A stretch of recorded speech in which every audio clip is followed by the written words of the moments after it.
Let them know it's Halloween. Hit it! I wouldn't change places with anyone tonight. We'll carve pumpkin faces and watch the witches' flight. Every human heart will shudder. Every soul will shake with fear. Tonight, the creepiest. Tonight, the scariest. Tonight, the most wonderful.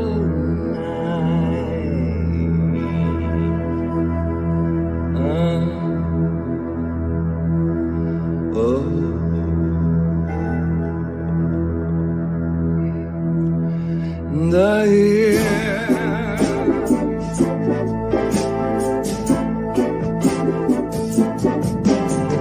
anything can happen on Halloween. Your dog could turn into a cat. There may be a toad in your bass guitar, or your sister could turn into a bat. Christmas time brings the snow. Summertime brings the sun. But on Halloween, your blood begins to run. Something spooky going down. Anything can happen on Halloween. It's better than a video. Gremlin's gonna mess up every cassette from London to Idaho. April 1st can be fun. New Year's Eve is a bore. But on Halloween, your flesh begins to grow. Oh, I'm losing control. Anything can happen on Halloween. Your toenails grow long and your hair turns green. Your teacher could become a sardine. Your dentist could turn into a queen. Has anybody seen my tambourine? I may start playing, picking the beginning. The craziest night you've ever seen. This hairy, scary, creepy, crawling Halloween.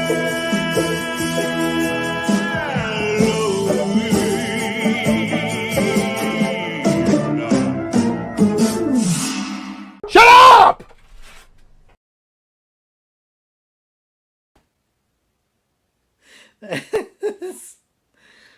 That's a goddamn classic right there. Oh, hell. We got to get Steve involved somehow because the motherfucker goes to bed at 4:30 in the evening. I'm not joking when I say I watched that yesterday with the kids. Like, The Worst Witch. The Worst Witch. That's a classic. All-time classic.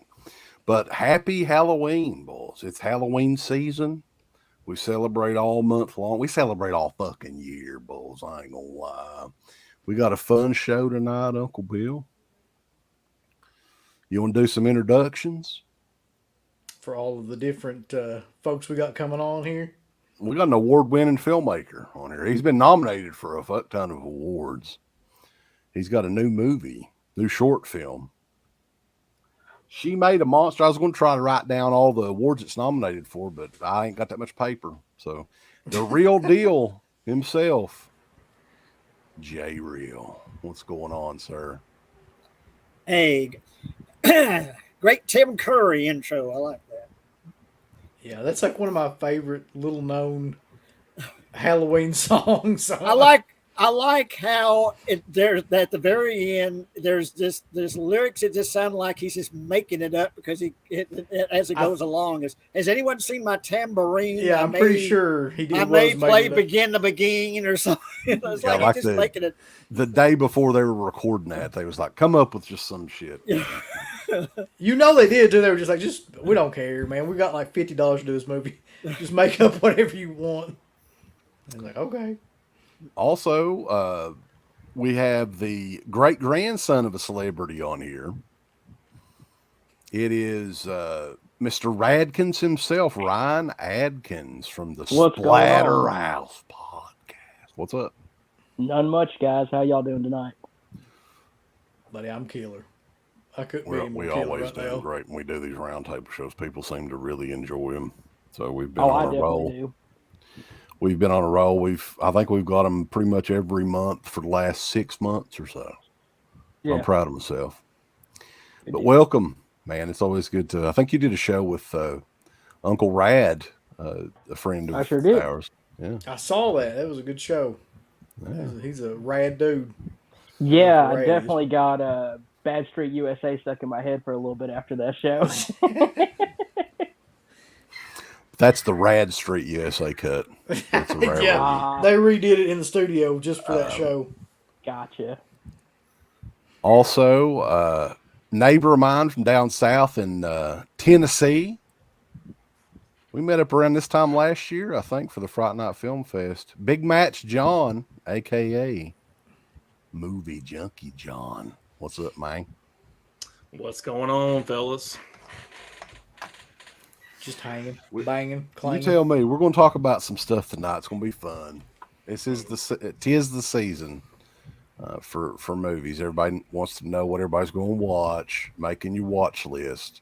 I haven't made a specific list, but I just grabbed a bunch of shit that I know I'm going to watch, and we'll talk about it here in a minute. But we do have a lot of action going on in the chat. I'm already behind by quite a bit, but we appreciate everybody joining in the chat as well. We got Sam Elliott's in the chat. He's goddamn. He's Hello, I'm Sam Elliott. right off the success of Roadhouse. Ram. Here he comes. Dodge He's wanting to hype that Ram. new Roadhouse 4K from Vinegar Syndrome. He gets free $53 trucks from Dodge Ram. You may not need 500 horsepower, son of a bitch. You're going to get it. All right, but yeah, we've got a ton of people in here. I'm going to do a little roll call real quick here. Phantasmat, Tony T, Punisher Batman fan, Crash 517. He's the guy that sent a plethora of those Scheme Factory posters for us to, I guess it's a live destruction. Is that what it is? Maybe we can do like separate videos for each of these and just destroy them.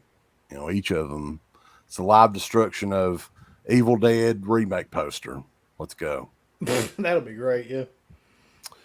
Brandon S., Tyler Thorne, Foz Rotten, old school right here. I think Jay may remember this name from the message board. The Frankenstein. Now that's old that school. That is, yeah. DEADPIT message board there. Welcome, sir. Stretch Bueno, Raised on Fiction, Chris C., Joe Brandonopoulos. He looks an awful lot like their president. I don't think that's his real name, either. Bradley Taylor, Dark Light Entertainment. Jamie Hart, welcome back. I saw that she did a stream for the first time in many months the other night. Jesse Swarback, The Monkey, MacBoy Color. Ah, look here, man. I was thinking he was mad at us. Oh, Curly Jaw is back. He's got a special message he wants everybody to know. Well, at least I can agree with him on that one.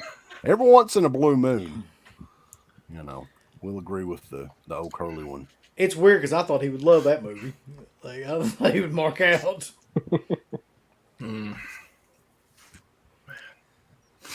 Yeah, he liked it at first, and then the second part, he posted a part one, he liked it, and then the second part, he was like, fuck this movie. And I was like, So He here's didn't my like the second my half of guess. My guess is like the first part he was Stuntman like Mark, high, welcome, and then the sir. second part he was sober. Yeah. How are you tonight? I'm good. What's going on, guys? Mark, did you like the Munsters? I know that you're a huge fan of that kind of thing. It honestly, it didn't bother me that much. Growing up, I actually did watch it a little bit.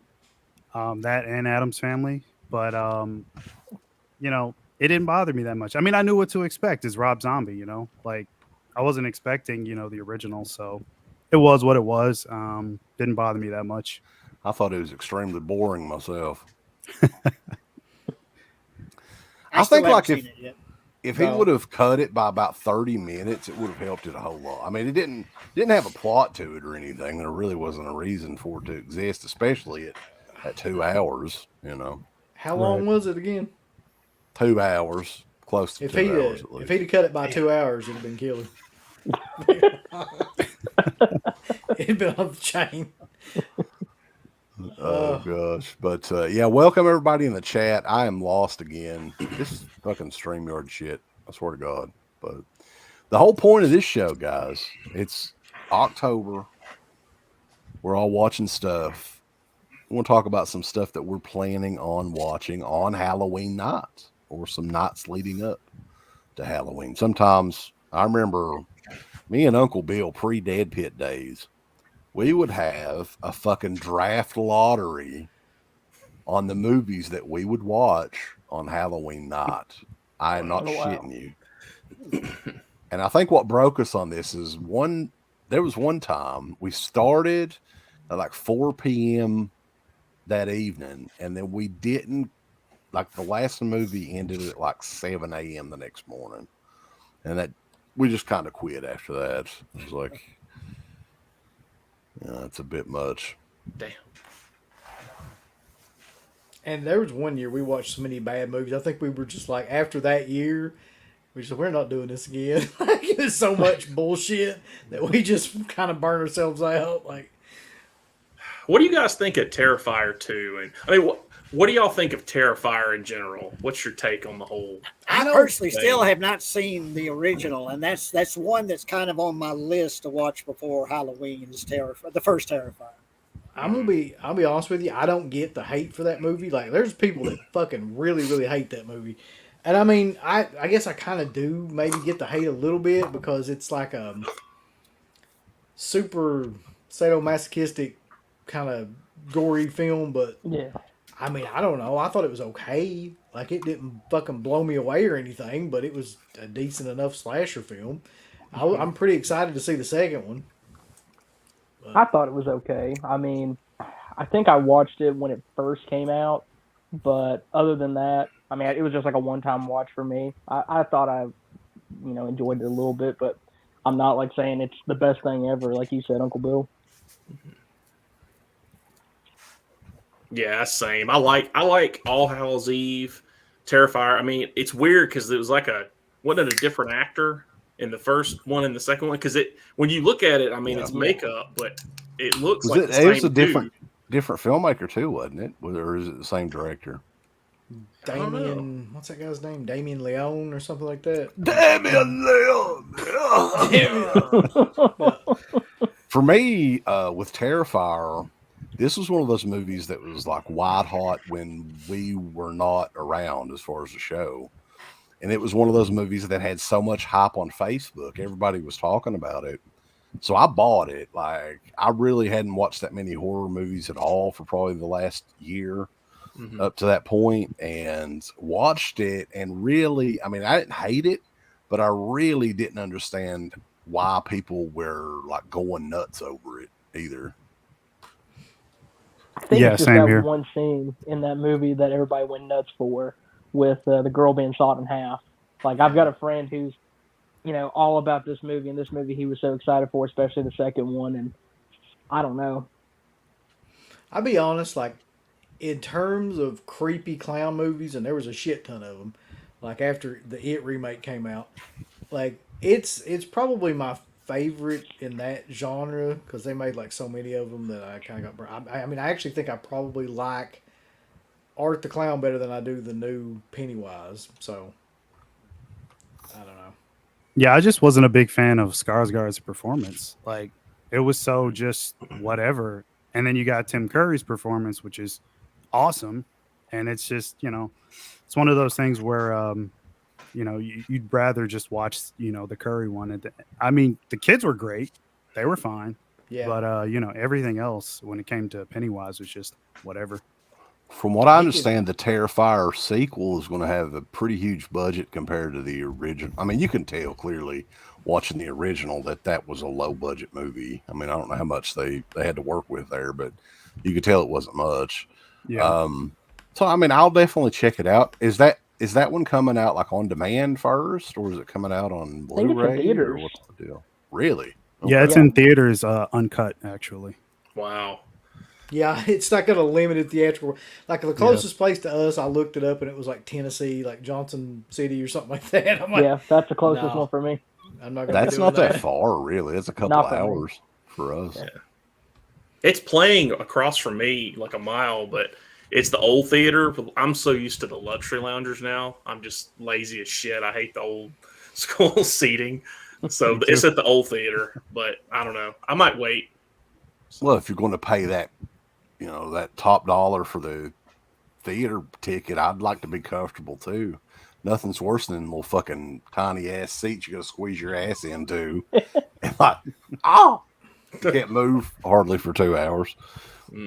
Real quick on here, I did see Melody Felcher, Michael Felcher's niece in here, so I want to give her a shout out. And they're doing a Rad Pack episode tomorrow. And somebody's giving her shit about not being a Fright Night. Fright Night versus Lost Boys is what they're doing tomorrow. So I looked at that poll because they put a poll up of like which one do you prefer. It was almost like dead even the last time that I looked at it yesterday. Oh, wow. I don't know. I would say the Lost Boys was a little bit ahead, but I don't know. There seemed to be like a big split between those two movies. Well, I was just going to get everyone's thoughts. If you had to pick one, I would totally pick Lost Boys. That would be my choice just because I think that movie holds up a little bit more than Fright Night. Fright Night was a movie that I loved to death as a kid, but I mean, I don't hate it or anything, but it's just not one that I go back to as often. Yeah, I think Lost Boys is definitely a rewatch. I can watch that anytime. That's just so much fun. But Fright Night is, I don't know. I would say Fright Night is a little scarier and maybe it's definitely a little more of just straight up horror to me. But I would say like rewatch is probably going to be Lost Boys. I just can't always find stuff to laugh about that movie. So I actually think Fright Night, for me, Fright Night is my favorite of the two. I mean, I really like both of them, but I think Fright Night is my favorite. And just McDowell's performance in that, I love him. And I was a big, Planet of the Apes fan, and so just I'd watch anything he was in, and so I'll go Fright Night. For me, I mean, it's almost like trying to pick like your favorite kid. I mean, both those movies are really good. But if I had to pick one based off like rewatchability, I would have to agree with John on Lost Boys for sure. 3-1. I'm a little bit torn here. I'm so nostalgic for Fright Night. Like there was a period when I was a kid where every day after school I'd come home and watch Fright Night. Like it was like a routine, and it wasn't even like an actual VHS. It was like something that was like recorded off TV, I think. And so it's just, I'm so nostalgic for it. But if I'm being forced to pick, probably Lost Boys. There's just a lot more of entertainment value. But I mean, you could go back and forth all day long with comparisons about what's better. I mean, Fright Night's got the effects, Lost Boys has probably got the better pace, I would say. More fun characters, there's a lot more people to root for. The music is even better. So yeah, but I would probably say that one. You think the music's better in Lost Boys? Yeah, actually. I love the music in Fright Night. I mean, I'm a big score person all day long. Like I love composers, but if I'm just driving down the street and I want to rock out to something, I'm not going to put on the Fright Night music. So hell, I would. yeah, I put on the fucking Jacob's band and rock shit out the Fright Night theme. And that Come on. Brad Fidel score is awesome, man, on Fright Night. Yeah, the little. oh yeah. Have you know one thing that bothers me about that score though is have you ever listened to the version where he actually sings in it? I think that's him singing. You know, he sings over top of the piano part that da da da da da da da. It's the worst shit like you'll ever hear, man. Like his voice mixed with like some of the worst lyrics ever. So it kind of takes me out of that song because I know like. But I mean, all in all, like I think I prefer the acting and the atmosphere of Fright Night more than the Lost Boys. I could watch either one of them anytime though. Yeah. I have a question, and I don't know if all you guys are watching or have watched the Dahmer show. I'm kind of chipping away at it. I'm on episode 4 because it's just such a grim story and such a but I think it's really well done. But my question is, I wonder how much Budweiser got. Because every episode he's guzzling Budweiser, and I mean, talk about product placement. I can just imagine the conversation. Now, look, your product is going to be in every episode. It's going to be prominently displayed, but he's going to be washing down human flesh with the Budweiser. Well, Netflix is making everybody happy. They got Coors for the Cobra Kai, Budweiser for Dahmer. So. What's next? They're going to get PBR or something for Natty Light. Natty Light. But I have never seen Budweiser displayed as prominently as it is in Dahmer. I mean, it's just every scene just about. Man, what was that stuff back in the day? Red Dog beer. Do y'all remember that? I don't remember Red Dog. It was kind of like it was horrible. It was like the bulldog on the front. Yeah, it wasn't good. Oh, yeah, I kind of remember that, I think. I'll tell you, I have never enjoyed the taste of beer. Never. But what caused that is back when I was probably 8 or 9 years old, there was a little market right up from my buddy's house I was staying with. There was this shit back in the day called, I guess it was the first non-alcoholic beer. And he had heard through somebody at school, we were like 3rd or 4th grade, that they would let you buy this beer it was Brandy Keg Market, Uncle Bill. That's how long ago I it was. remember that. It was called Near Beer. So we were stupid fucking kids. And I was like, I'm going to get drunk on this Near Beer. I didn't know it didn't have any alcohol or anything in it. That's right. So I downed 2 cans of that as quick as I could. I was like, ugh. And I was puking the entire, like it was 24 hours straight. Vomiting. Yeah. And well, I used to can't do beer. I used to work at a steakhouse up the road here, and bussing tables and such. And they served the beer. I guess they still make it O'Doul's. Oh yeah, yeah. And it's non-alcoholic beer. And the guy that washed dishes in the kitchen at the steakhouse was, the nicest guy in the world, but a complete pothead. He was stoned all the time. And every day when we closed up, he stayed late, helped, clean up and all that. He would get him a can of O'Doul's, and he would guzzle a can of O'Doul's. And I was like, why? It's just I can't figure that out either. Lee was his name. But yeah, he would drink that O'Doul's, that non-alcoholic beer. Just for people that just love the taste of beer, I guess. I don't know. I guess so. Yeah. I have no idea. Tonight's show, though, it's a round table, so we can kind of talk about whatever. But I tried to make it Halloween themed. I've got a pile of movies here. I got a stack here too. Yeah. So yeah, we're just going to go through them. I mean, there may be some. There's a couple in my stack that I've never seen. And just classics. You know, whatever you want to talk about. Who wants to go first? We'll do like a clockwise sort of thing. Start with Uncle Bill. How about that? Okay. Well, I thought this was timely considering what we're talking about, so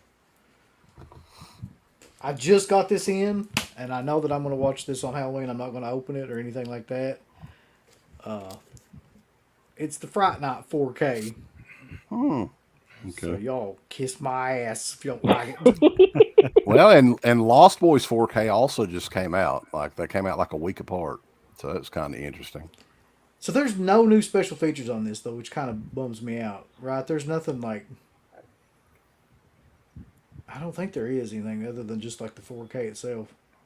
But anyway, it's a steelbook, and it's all fucking trendy to have the steelbook now. So. What do you guys think about steelbooks? Oh, there's like a German. That's the German for part 2, isn't it? Oh yeah. Oh yeah. Look at that. Damn. What's the transfer like on that? It's actually pretty good. Really? Okay. Oh yeah. That's the only one I've got in my stack is the. Oh, that's the Dark Sky one. Yeah. I have those Probably steelbooks in one my of my favorite favorites. here. Nice. But that Friday Night 4K looks awesome. Just FYI if you haven't seen it yet. Yeah, I haven't opened mine yet, but I probably will this weekend. I just got me a 4K television, but I haven't got a 4K player yet, so I can't actually watch any of the 4K discs yet. Well, they'll probably for Black Friday, they'll probably have a few 4K players on sale. That's what I'm actually thinking about is making a plunge then. What do you guys think? Are you like steelbooks? Do you prefer the steelbook or some stuff now? I know is just being. I think Fright Night is only available in that steelbook. The 4K of it is. I really don't care. I mean, I don't actively seek them out. You know, if I find one reasonably priced or something like that, I'll get it. But I don't actively look for steelbooks. Yeah, I think it's gotten a little bit crazy. Like now they got like a steelbook that's wrapped inside of a slip cover that's wrapped inside of a fucking ham sandwich. It's like it's getting a little nuts with all the. Yeah. Mm-hmm.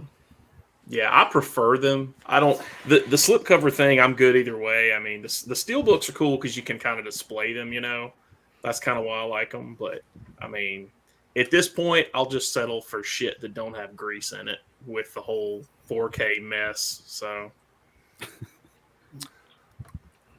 Yeah, for me, I guess when it comes to steelbooks, if I really like the art on it, then sure, maybe I'll pick it up, you know, if there is an option between a standard release and a steelbook. But most of the time, I just go with the standard release typically.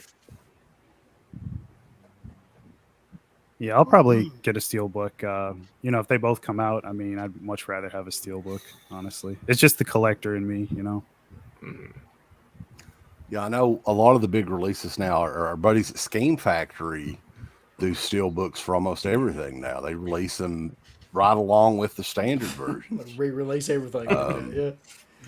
So, yeah, some people don't. I mean, with me, steelbooks, I like them. It's not that I don't like them. It's just, I mean, either way, I don't really care. Like, the Scheme Factory did The Fog. So, the steelbook of The Fog, I didn't really, I mean, it's okay. But I like the Jamie Lee artwork that they went with on that one. Mm-hmm. But anyway, have you noticed the big thing right now, though, honestly, is not just like to re-release a movie that a company already has, because they've done that like 1,000 times, but it's to re-release it in these like steelbooks or in the big like hard package things with some sort of book and poster in it or something like that. Like that's the new trend. They're just re-releasing all the same shit with like new packaging like that. I see this stuff coming out and I'm just like, how many times can you buy this one movie? Like, there's nothing new about them. They're just other than the packaging. How many versions of the Lost Boys did they put out? Like this, at least 6 that I can think of, like off the top of my head. Yeah. Yeah, it's confusing. But Jay was Texas Chainsaw. Was that your pick for this round of movies? Well, I've got a stack of movies here. No, I mean, I'm not really going to go too deep into what I was going to talk about with Texas Chainsaw because that would take forever. It was mainly how when I first saw Texas Chainsaw, that movie was almost like a documentary to me because I lived that shit. I mean, that movie, the look and feel of that movie, because I'm old. I just turned 57 in September. So the early 70s, I was, 8, 9 years old. And I live out in the boondocks, out by a lake, very secluded kind of area in Texas. And just when I saw that movie, the graveyard at the beginning and just a whole lot of that movie just felt so real to me, And I knew a hitchhiker and I knew a cook.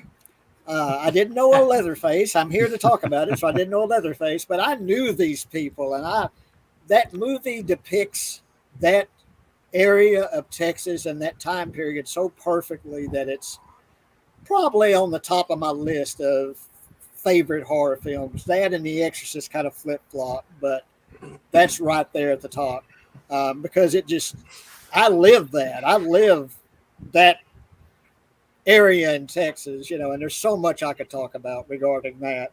But I won't go too far into that, but I will do this later. I'll talk about my... Yeah, we'll do a complete... somebody suggested a Tragedies in Tinseltown on Texas Chainsaw Massacre, which I don't know if that would work for that format, but I mean, we can look into it. But I guess I've got a stack here, but I guess I'll put what I'm going to watch, what I plan to watch on Halloween Day. And I don't know how many people consider this a horror film, but to me, it just puts me in the Halloween mood. I have often watched this on Halloween Day, and that's Todd Browning's Freaks. Oh, yeah. Mm-hmm. The last 30 minutes of that movie is just so creepy and so unnerving and almost realistic in some ways. It just talk about a documentary. Some of that moments in that movie just seem like it's just happening, and like I said, I don't know if you'd consider it a horror film, but it's really unnerving and puts me in the mood, for Halloween and that kind of thing. So yeah, I would say if you're gonna watch, actually a double bill, watch Freaks and The Brood. Oh, nice. Yeah, that'd be a good, yeah. That'd be a good double feature. Because that's the same thing. The Brood this. Freaks is like the first. Would that be the first exploitation movie? Maybe. I don't know. One of the early ones, at least. For sure. I mean, when you consider just the whole mood of that movie, and like I say, particularly like the latter half, of that film, it's just, and I really like the film, and it doesn't disturb me so much that I don't want to watch it. It's just the opposite. I like watching Freaks. Every year, I like. It's an interesting movie too, in that Todd Browning made Dracula the year before, and then he goes and makes something like Freaks, and that's just so I don't know. Yeah, wasn't that like? And it treats these freaks with such compassion, and you can imagine how these people were exploited. I remember the Heart of Texas Fair that we have every year. It's about to begin now, and until this, maybe the last 5-6 years, they had a tent called Little People, and they were basically dwarfs. Can't say midgets anymore, but they get mad. Can't do but that. you'd go in and watch the dwarves, and they would box and they would wrestle and such, and it's just, oh gosh, these poor people, the way they're exploited. But that's the way they earned their living and the way they made their money, and that wasn't so long ago. I mean, that was just, they stopped doing that and maybe just the past 6-7 years.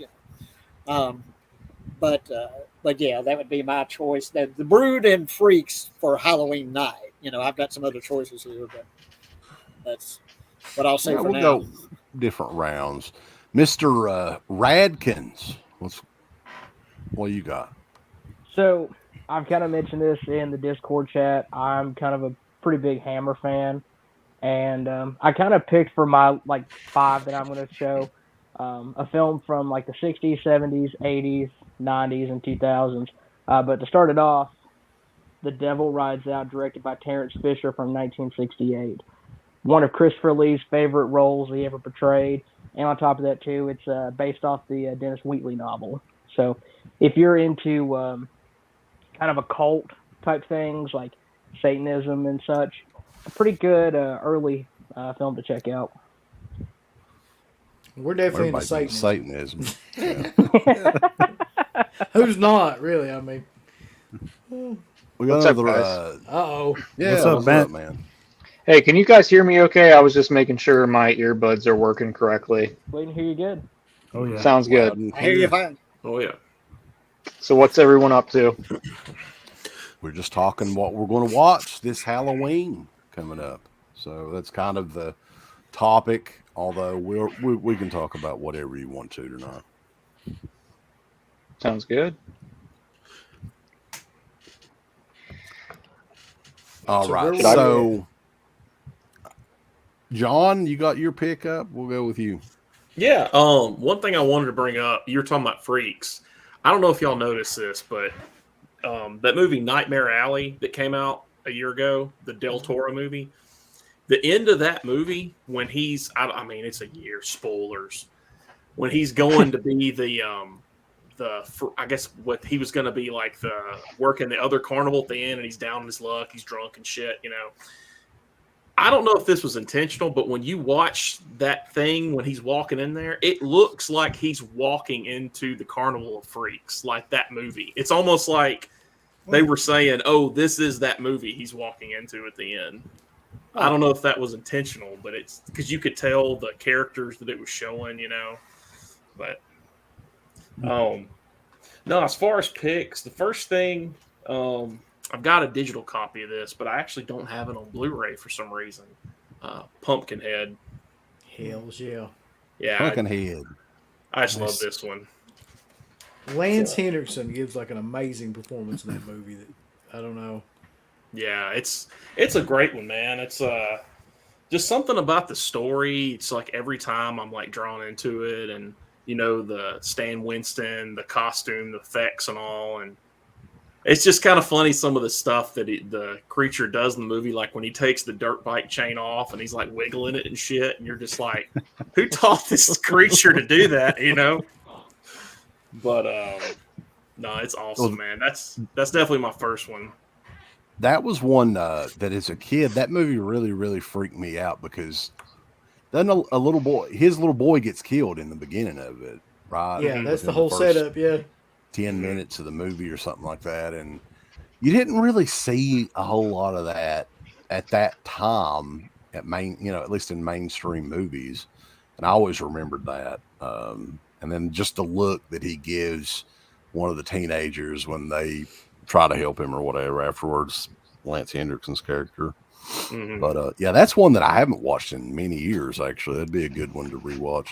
What was his name in the film? And the witch keeps saying it like all the time. It's hilarious when she says it. Wasn't it Murphy or something like that? Ed something. Harley. Ed Harley. Ed Harley. Mm-hmm. Yeah. You're going to be cussed, Ed Harley. Some shit like that. That's one that I can see Scream Factory. I would not buy the Blu-ray of that because that's one that they're definitely going to do a 4K of. Hang on to that digital copy, because they're going through this, some of these re-releases like crazy right now. Mark, what do you got, man? Well, everybody's got some pretty good picks, of course, but I'm going to make it a little more modern. It's easy for me to, show something like Trick or Treat, Halloween. I watch that stuff all the time. So this year, going a little bit different. My pick is, I don't even know if you guys could see the Steelbook. It's As Above, So Below. Oh, yeah, I remember that one. Yeah, it was a nice surprise. It kind of got lost in the shuffle. I don't really hear too many people talking about it. I think it came out around like 2014 ish. Found footage movie. That's what I need to see again because I saw it when it was released, but I mean I haven't seen it since, and I need to revisit that one. Did you like it when you saw it? I did. I really enjoyed it. I watched it with a friend, and we both, were talking about it afterwards. We really enjoyed it. It's really one of the better ones from that time. I don't watch a whole lot of found footage stuff, but this one always stood out to me. I really like the cast. It's got a cool premise. They find like this artifact, and they have to go under the Paris catacombs to like find what they think is like a buried treasure. And I don't want to give away the ending for anybody in the chat that maybe hasn't seen it yet, but it turns into a whole other movie. It's got some nice claustrophobic scenes, sort of like puts you in the mood of something like The Descent, maybe. But yeah, it's really good. So definitely check it out if you guys haven't seen it. Yeah, I remember seeing that one actually in the theaters years ago and really liking it. Cool. I think I watched it on Vudu back in the day. I don't remember hating it at all, so maybe I should go back and rewatch it. So what you got, Matt? I picked up a little bit of a stack. I'm trying to knock out stuff that I haven't watched yet. That's the theme for me this year. So surprisingly, I haven't seen this yet, but I think The Entity would be a good choice. I've heard about. Yeah, that's true. Yeah. I mean, Steve's the ghost I have in that movie. Yeah. You hear him yell "shut up" in the distance. It's like a ghostly "shut up." But Ghostly, yeah. But I mean, I had heard of this movie way back in the DVD days, and I think that DVD was kind of hard to get a hold of with the original poster art on the cover with just the big letters, The Entity. I never got around to checking that out on DVD, and I think it was a FYE. They still had copies of this with a slipcover just last year. So I decided to pick it up, and it's still sealed. So I'm like, you know what? Damn, I need to really get on it. And that's going to be my first pick to watch. I know that's one they used to show like on HBO back in the day a lot, and I've seen it several times. But yeah, I think you'll enjoy that.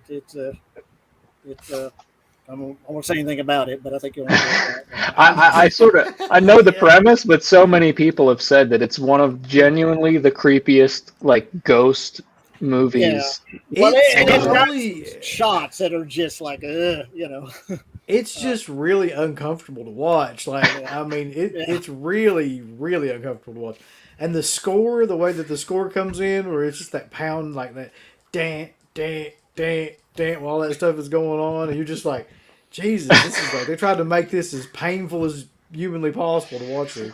I'm very intrigued to see if it lives up to the hype, to be totally honest. And I do think I'll enjoy it. I mean, I think it's going to be a pretty unique film for sure. Like something that you just don't see, and you never really saw that kind of movie ever again with that kind of a story. Well, no. With the in the age of the Me Too movement, you would never have a movie like that. No, not at all. No. Probably not, no. That's my first pick. Cool. So I'll go through this one real quickly because I think we reviewed this back in the day, but I don't really remember anything about it other than the fact that it's set on Halloween. From the director of Just Before Dawn and Squirm, it was his return to horror 18 years ago. Satan's Little Helper, boss. Nice. That recently came out from Synapse Films. We did review this on the show, didn't we, Uncle Bill? Back in the day. I swear, man. I remember watching it one time a long, long time ago. I couldn't tell you anything about it though now. Yeah. It's I mean, as far as the reviews and stuff now, I mean, it's getting pretty positive reviews. So I'm looking forward to checking it out. I'm kind of a mark when it comes to horror movies set on or around Halloween. anyway. I kind of collect them. So this was definitely one that I wanted to add to the collection. Big fan of Jeff Lieberman, too. I think he's an underrated director from back in the day. Mm-hmm. Yeah. So I had one that I've been thinking about, and somebody mentioned this movie not too long ago on one of the shows. And I was like, I haven't seen this probably since it came out. But if you want something with atmosphere for around this time of year, I don't think you can go wrong with this movie. This is from Dark Sky Films, too. Yes. Magic. I was. There's no way, Jay. There's no fucking way. What are the odds? Guys, I was literally just telling someone about that movie yesterday. About you need to see Magic. That that's something you just don't hear a whole lot of people talk about, Magic. But I love that film, and Anthony Hopkins, one of his earlier performances, and who is it? Oh, Anne Margaret, and what year was Burgess, that? and Burgess Meredith, and this was 78. Okay, so that was really before. And one of the single creepiest movie trailers I have ever seen in my life. And it's on the DVD, that trailer. And if you need to YouTube it, if you haven't seen it, watch the trailer for Magic. And it will like a riddle or something, isn't it, in the trailer? Like there's the dummy talking, Alakazam, kind of saying a rhyme or something. But Magic. As far as like evil doll movies and shit, and that was Trilogy of Terror may have been a little bit before then. Yeah, that's a Bam. That's a completely different kind of doll movie, though. Right. Really. Right. Like Magic is more of a psychological thriller. The doll has really a lot less to do with it than you kind of think going into it. But I gotta mention that way though. Yeah, and the one of the greatest horror movie scenes of all time, I think. If you were to compile a list, other than the list that you guys are covering. I was thinking, they're doing a bang up job of that shit right now. Yeah. Right. But the 5 minutes scene. I don't want to spoil it for anybody who hasn't seen Magic, but if it builds up to that scene is so good. That scene is so creepy. It sends chills down your spine because you're just wondering, how is he going to do this? That's probably my favorite scene in the movie. Is the 5 minute scene. But that's a great choice. And that movie's on Tubi. Yeah. Good picks. Nice. Yeah. I think I have the DVD. I didn't know it was out on Blu-ray, but apparently Dark Sky put it out around the same time. Probably that they put out the Texas Chainsaw one. I think. I think that's out of print now. That Blu-ray. Oh. It could be. That's a great pick. That's a great pick. So, Jay, do you want to just go ahead and say Trilogy of Terror for this? I'll tell you a quick story. I've got a couple here, but just a moment. My real quick story about Trilogy of Terror is Karen Black. Now, I saw particularly that final episode. Of course, it's Karen Black in 3 stories, but of course, the Zuni fetish doll episode is the notorious one. And I first saw it was like 74 or whatever. As I saw it at the old house at the lake we lived in on a black and white TV, and freaked me so out. For years that thing freaked me out, and I was thought that thing was going to crawl under my bed and all that crap. But anyway, Karen Black was at one of the Texas Frightmare weekends, and I was messing around, and I heard kind of a whisper behind me, hey, excuse me, and I turned around, and it's Karen Black. I was like, hey man, and she had merchandise and she had a little toy Zuni fetish doll and all that. And she says, was one of your parents black? And I said, ma'am, what? I said, And ma'am, and she said, your parents, one of your parents black? Well, at the time, I don't know if you guys remember, I had that kinky curly hair, looked like an afro. And she took my hair as that I, you know, I said, well, no, ma'am, both my parents are white. She goes, well, I was just looking at your hair, you know, I didn't mean any offense. I meant no offense. I said, well, no, you certainly didn't offend me, but that is my connection with Karen Black. But yeah, asking me if one of my parents was black. That's a story right there, Jay. Yeah, it's canceled. But the sweet lady, I think I talked to her a little more. You know, we had kind of a laugh over that. But so I got to meet. That was so cool getting to meet her, and just like I say, that segment in Trilogy of Terror just really affected me as a kid. But I'm going to have just two real quick choices. Another one you don't hear a whole lot. I haven't heard you guys talking about a whole lot, but I think it's a great something to watch around Halloween. Dead Alive. I love that movie. It's so over the top gore, but it's comical. It's funny. It's fun. You know, really cool effects, and it's one that to kind of put you in sort of a it's popcorn movie and just really over the top. I'll tell you, Jay, like what kind of childhood that I had. My dad introduced me to that movie. He was like, "You got to see this fucking movie." This movie. He's like, "This is amazing," and I was probably whenever that came out on VHS. So I don't know when that was, but and then the little zombie baby and the whole thing with the lawnmower and just some of the best scenes. Dead Alive that I think about now every time somebody brings it up is whenever they had a Blu-ray and a DVD that came out probably 10 years ago. Walmart carried that. Prestonsburg Walmart. Yeah. And I remember looking at that and I'm like, that's just so that might have been, I think that's where I got this was at Walmart, the DVD that I've got. I think I got it at Walmart. But that disappeared. I mean, that's I had that one on Laserdisc forever. That was one that I'd bought like during the dying days of Laserdisc for like nothing and randomly checked out. And I'd have to put that one on the goriest film list too whenever we do that, because it still holds up as being like that insane. The whole sequence that lasts like 20 minutes is just insane still. But it's so over the top that it's funny. I mean, it's something you can almost watch. You can, Uncle Bill, you can watch it with your kids almost. Yeah, watch Dead Alive. I will. The sad thing though, about those Peter Jackson comically movies over the top is I think Peter Jackson bought the rights to those movies back, so it's up to him if they ever get re-released again on anything.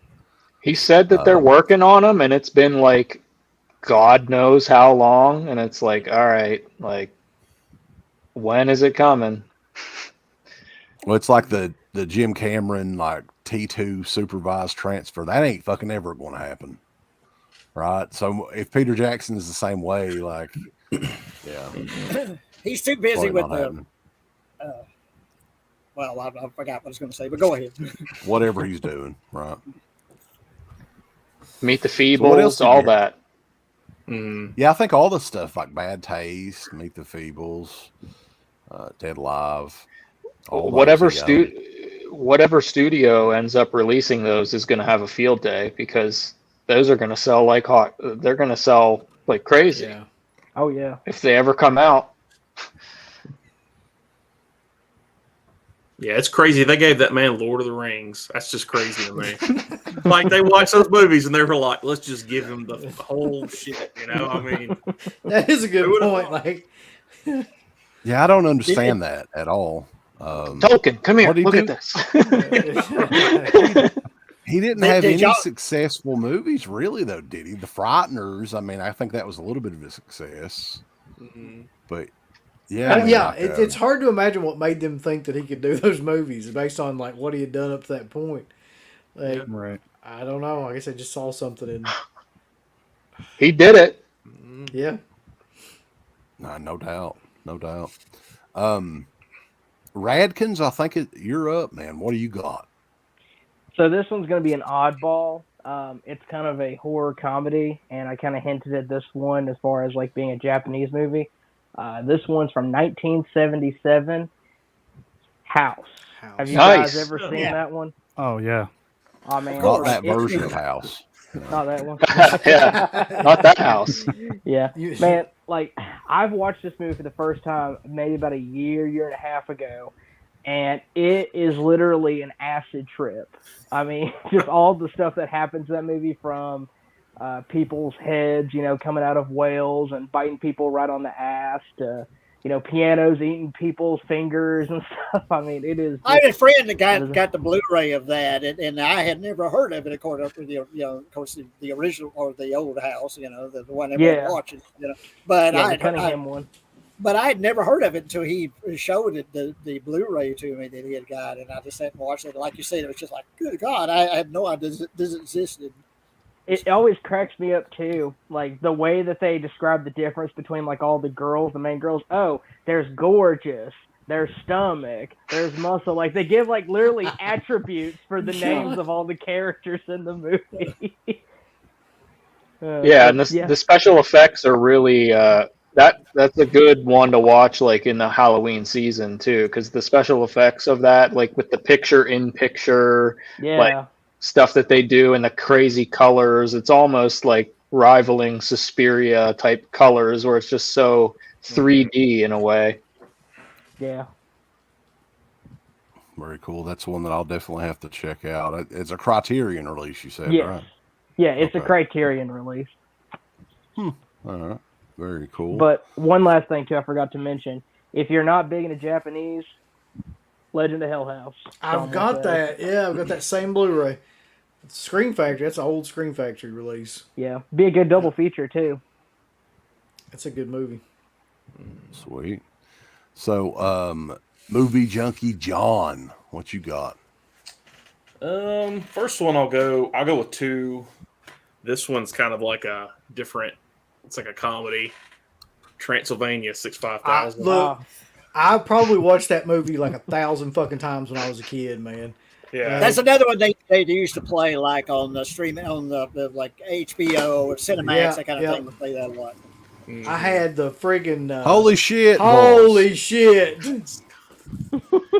Hello. Now that is a blast from the past. The blast from the past, Mr. Scott Rowe. What's going on, dude? Oh, it's an excellent show tonight. I felt compelled to jump in. Nice. Well, welcome. Nice. Welcome. Thank you. How's everybody doing? Good. We've all got excellent picks. Thank you. Thanks. Well, thank you very much, sir. Yeah, we appreciate you joining us, man. I haven't, I think I had you on a midweek show about a year ago or something. A long time ago. Yep. I'm sorry I punked out on you every other time you've asked me to do it. Every time I want to do it, but then the social anxiety gets me and I just chicken out. I get it. But yeah, we're just going through more movies. Whose turn is it? And you can join in too. We'll add you to the rotation, Rob. He did the Transylvania. So it'd be. Yeah, I'll do. The only other one I was gonna do was this is kind of one I always push, but it seems like it just don't get talked about a lot. On this 4-pack, The Vagrant with Bill Paxton. That movie is just like really underrated. Like the cast, the acting. I mean, it's just a crazy ass movie, and it's actually directed by Chris Wallace, who was the guy who did a lot of the makeup effects for like Gremlins. He worked on Star Wars. I mean, he had a great effects career, and he did that one movie. But yeah, man, if you like movies where a guy goes crazy, he owns a house, and someone's trying, this crazy, creepy homeless guy is trying to kill him. I mean, it's a great movie, especially for Halloween. So definitely check out The Vagrant. Cool. That's one I've never heard of before. That sounds. I think I've seen the trailer for it. I think we did it on one of those trailer watch-along things. I don't think I've ever watched it though. We got another late bloomer here, Bull C. Rizzy, who he's still not on camera. Get on camera, you son of a bitch. Man. Listen, we don't do this. We're not doing this off-camera bullshit. Show us your titties, C. Rizzy. That's what we're going to say. That's what we're getting at. All right. So I believe I don't know how we're doing this now. Who's next? Well, let's just go. Beached up, man. Oh yeah. So we were talking earlier about Fright Night and Lost Boys. This one kind of gets forgotten about a little bit. I love Near Dark as well. To me, those three are like the holy trinity of 80s vampire movies for sure. But this one, it's Vamp. I knew it when I knew you were gonna fucking whip out Vamp. Like when you were like, because that's the last like big one from the 80s that I think about when I think about like vampire. And once again, one they played ad nauseum like on HBO and stuff like that. Yeah, Grace Jones. Yeah, I think that's how a lot of people saw it. Sure. Her performance there only rivaled by her performance in Conan the Destroyer, where she's like got the stick or whatever and she's running around. Yeah. Vamp is almost like it's a movie that not too many people reference at all. It's been a while since I've seen it, but you're right though. It was all over HBO back in the day. Like almost every Friday night it was on. Yeah. Let me throw one out there that nobody ever talks about, and I think this is truthfully probably my favorite vampire movie is The Hunger with David Bowie. That's a good one. Just that's nobody ever that's talks a good about that, one. and that's a great 80s vampire movie. Just the atmosphere in that is fantastic. David Bowie was in some weird shit. Yeah. Yeah, he really was, wasn't he? Yeah. Was that one interesting choices. Didn't Dick Smith do the makeup on that? And that way he's like he's ancient or he's he's old at the end, and it was really great makeup effects in that one. Absolutely. Nobody did old age makeup effects like Dick Smith. That's true. Yeah. Indy Phantom's got a funny one here I wanted to mention. He said, I do find Grace Jones hot in Vamp, despite the unshaved pits. He'd probably eat me for breakfast. Yeah. Yeah, probably. What the hell ever happened to Grace Jones, by the way? She's still alive, isn't she? I think she's into modeling, is what I heard, I think. Oh, okay. She was in the Bond movie, right? Wasn't that like one of the last things she did? Yeah, I'm trying to remember which Bond movie, though. That's a View to a Kill. Video Kill. Oh, yeah. One I wanted to throw out here because I've kind of seen this movie, but I haven't seen it all the way through. Probably about 6 months ago on MeTV, Sven Gooley played it, and I started watching it, and I'm like, I fucking love this, but I want to buy the Blu-ray. I don't know if you guys have done that before and just watched the whole thing. And it's odd that I just got this in because everybody's talking about the monsters, right? This is part of that Shout Factory sale right now. I think it was like $10. Monster Go Home. Nice. Wow. I think it was the first time the monsters were in color, right? I believe so. Maybe. Yeah, I think so. It wasn't the best time though, because Rob Zombie's Monsters was the best time they were in color. This just seemed like crazy goofy and fun, and I think like the whole thing is Herman inherits a castle or something like that in England, and of course his relatives over there are trying to sabotage and all that good stuff. So I think this one would be a good one to watch on Halloween. Change it up a little bit, something goofy, All right, I'll throw one out. In keeping with the stuff that I haven't watched yet, or I haven't ever seen, this was from a previous Kino sale, The Spiral Staircase. Has anybody heard of The Spiral Staircase? It's from 1946. Oh shit, we blew something. Echo. We'll put you on mute for a second. You got to get your headset in there. That was a great effect, though. Now we kind of want to watch the movie even more. Like we playing that. Yeah. It's like from The Spiral Staircase. Here it goes. Yeah, but so this is a 4K restoration on this. So for 1946, that's kind of neat. But I had to get it based on one, the reviews are actually pretty solid for this one. It's in black and white, of course, but the what it says on the back kind of sold me. It says, A murderer is targeting a disabled young woman in a New England town, and Helen, a mute servant in a Gothic mansion, is terrified. She's next. So, makes you wonder how she heard about it. She's mute. She doesn't say. I don't know. I just figured, you know what? It has like some creepy imagery when you look it up online. I mean, it's got that, classic Gothic mansion, walking around with like a candle type shit like that. So I don't know. Does it say who directed that? Did you already say that? Robert Siodmak? I don't know how to say his last name. Yeah, Siodmak. I think that's how you say it. Okay, I'm not familiar with his stuff. Oh man, I know I should know this off the top of my head, but I don't. He did a ton of stuff. I think he was involved in. Was he involved in the Wolfman? I think. Did he write the Ron Chaney Wolfman? I believe. I don't know right now because I'm probably spewing shit that's incorrect, which I hate. That's probably right. It says that he must have done a radio broadcast version of the story because that's on the special features as well. That was back when radio horror stories were kind of big. Like, what's the most popular one that they would play? War of the Worlds. Yeah. That Suspense is CBS another one. Mystery Theater was one we always listened to that when we drove to my grandparents' house on the weekend, and it scared the shit out of me. Right. E.G. Marshall from Creepshow was the host of that. Suspense is on you. There's like countless episodes of Suspense on YouTube, and some of them are genuinely creepy. But that radio broadcast version is on here. So I don't know. I thought it would be something to check out. Seemed neat. Sweet. Yeah, he did not do the Wolfman either. But he was involved in the Killers, like Kubrick's The Killers. Mm-hmm. That's a great movie too. He was involved in that.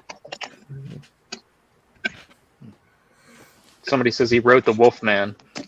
Maybe he did. I know that's what I was like. It sounded right, but I'm looking it up and I don't see it here. Yeah. Cool. All right, so I think we got C. Rizzy. Can you speak? Are you there? Can you hear me? Oh yeah. Sounds good. And we can see you. Welcome. I like your shirt. Yeah. Oh, thanks. Yeah, it's a beautiful shirt. Yeah, sorry, I didn't even know there was going to be a round table, but we just got back from Terrifier 2, so. Oh, how was that? What'd you think? A lot better than the first one. I'm gonna see that movie. Was there a lot of people in the theater that saw? Or mostly people who look like us.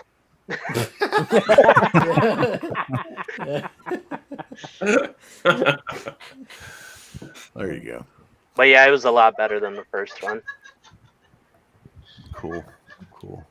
Somebody else is laughing in there. Who's laughing at us, boss? Sorry, it's my fiance Kelly. She's listening next to me on YouTube. Mostly people. That's a great line, though. Yeah, it's funny. So who's next? Who's the next victim? I can't keep track because people keep joining, and we're supposed to go clockwise. Just probably be Uncle Bill. Yeah, I think Uncle Bill would be next. All right. Well, I don't have these other two on Blu-ray. I've got them on DVD and storage, but I wanted to have like what would you call it? Like a Frenchman's Delight kind of thing. So I picked High Tension, Martyrs, and Inside. Oh yeah. All three of them. Can't go wrong there. They just call it the Frenchman's Delight Day. That's great. One of the movies, like I hope that when you die, you get to see every movie. Like there's a library of every movie that was almost made, because the guys that did the Inside were scheduled to do Halloween 2 after Rob Zombie's thing. Oh, that's right. And then he came in and was like, "I'll make another one. Fuck yeah!" And made the worst fucking movie. I feel like he said exactly that too, Robert. It's like that exact statement. Let's do this shit like a dog. Have you ever seen that picture of Rob Zombie that's like, we'll say yeah for money? It's like he's a hobo on the street. No. He has that. Yeah, That's great. Oh, I didn't see that piece of shit. The Munsters. I didn't see that, but I didn't see anything at all. Well, you save 2 hours of your life too. So, but yeah, there was a funny story about Martyrs. Like, there's evidently a U.S. remake of that. I haven't seen that. But there's a lady I work with that we kind of talk about movies from time to time. And she was like, I saw this movie on Amazon called Martyrs. And I was like, I bet you didn't see the original one. No. And then I said, yeah, go back. Like, the original one's like 2008 or something, whenever it came out. Go check that out. And she watches shit at work on her phone. And she sent me a message and it's like, what in the fuck is this? That's the appropriate response to that movie. Has anybody seen the other film that they did, Incident in a Ghost Land? Oh yeah, I've got that right over here. That. Yeah. That's a weird one. Yeah. That's weird. Another one too that really kind of like, I thought that was pretty good actually. It's probably about a year ago we watched that. Yeah. I liked it. It kind of has a little bit of a Rob Zombie feel to it, does it not? Like, I thought it kind of had a little bit of that. I don't know if it was just the people that come in the house, like the home invasion people. It gave me like a Rob Zombie vibe, but not in a bad way. But kind of like, if he did it really well, he could have pulled that off. You know, if he could write a scene. Yeah, right. That would be like. Yeah. They also did one called. I like Martyrs better, but that's a cool one. They also did one called Livid, but I haven't seen that one. No, me neither. Yeah, I haven't seen Livid. Incident of Ghostland, though, I think that was one of the early ones that we reviewed on Patreon. Like, probably on somebody requested that, like one of the very first shows that we did. And I think that one had potential to be a major hit, but there was just a couple of things that, like the look of the killer, it was like a fat guy in a diaper, a bald fat guy in a diaper or something like that, right? What? And like how many fucking killers in horror movies, the fat bald guy, I mean, I don't know. I think that they could have improved that quite a bit. The fat bald guy in a diaper gag. Fat bald that guy. Always, yeah, in a diaper. What is that movie that actually has that guy in it? Like, he's down in the basement. Is it Don't Go in the... It's one of those dumb movies. You talking about The Unseen? Where it's the like Unseen, yeah. Where that's he's actually like, he is it like a giant baby guy hybrid thing that is in the basement of this house. Isn't that humongous? isn't that one like that too? Or Sunny Boy. There's a lot of independent movies like in the early to mid 2000s. It was like that as well. There's one called, I think, Jacob or something like that. You guys remember that one? Jacob. Otis was one, something like that. Yeah. Every year though, I want to go through a couple real quick here. I don't know whose turn it is, but just jump in whenever. I always like to introduce my wife to a movie because, like, she's not into horror movies that much. She likes them kind of every once in a while. So I want to do a double feature one night, maybe not Halloween night, but some of these. This one I haven't opened. I've had for at least a year or two. It's the Psycho in 4K, the original. Nice. Mm-hmm. And my introduction to the Psycho series when I was a kid, Psycho 2 was one of the first 2 VHS tapes that I ever rented back in the day was Psycho 2 when it comes to I don't know if that film is underrated, but I think it's really good. I mean, it's I haven't heard a whole lot of people talk about Psycho 2, but I think it's really really good film. Very well done. I agree. When it first came out, I think that there was so much resistance because it's like, what are you doing making a sequel to Hitchcock's classic? But as you get more and more time away from that, Psycho 2 is excellent. It really is really good. Mm-hmm. Well, the story too is just great. Mm-hmm. Like, I think Tom Holland wrote the story, the screenplay, or whatever. It's almost like a really, it's more of a tragedy than a horror film. Like it's a Oh, yeah. sad, like about how we treat the mentally ill and stuff. Like it's just, Yeah. it's like hardly really like you would think it'd be like a cheap slasher film, but no, it's actually a pretty deep movie. Yeah, you're actually kind of rooting for Norman. You know, you want him to be okay. You know, Dude, another scene in that would never happen in a movie today is when he whacks that fucking old woman in the back of the head with a shovel. That's such a good scene, though. The setup of that scene is so good. I don't know if that was supposed to be funny, but it's darkly very funny. It's funny now, but like it's shocking the first time you see it. You're like, yeah. oh my god, because the sound effects they add in there and shit too. Doesn't he hit her so hard the chair shatters too? Just like wood goes by. Yeah. Just like a bam. Yeah, that movie, like song sound. Yeah, You love some good elder abuse in your horror movies. Yeah, that movie like full circles because it's like that's a weird one the way they did it because it's like at the beginning he's kind of normal and you think he's okay, and then the whole movie, like you were talking about, Mark, you root for him. You're like, oh, he's fine. They're just fucking with him, you know.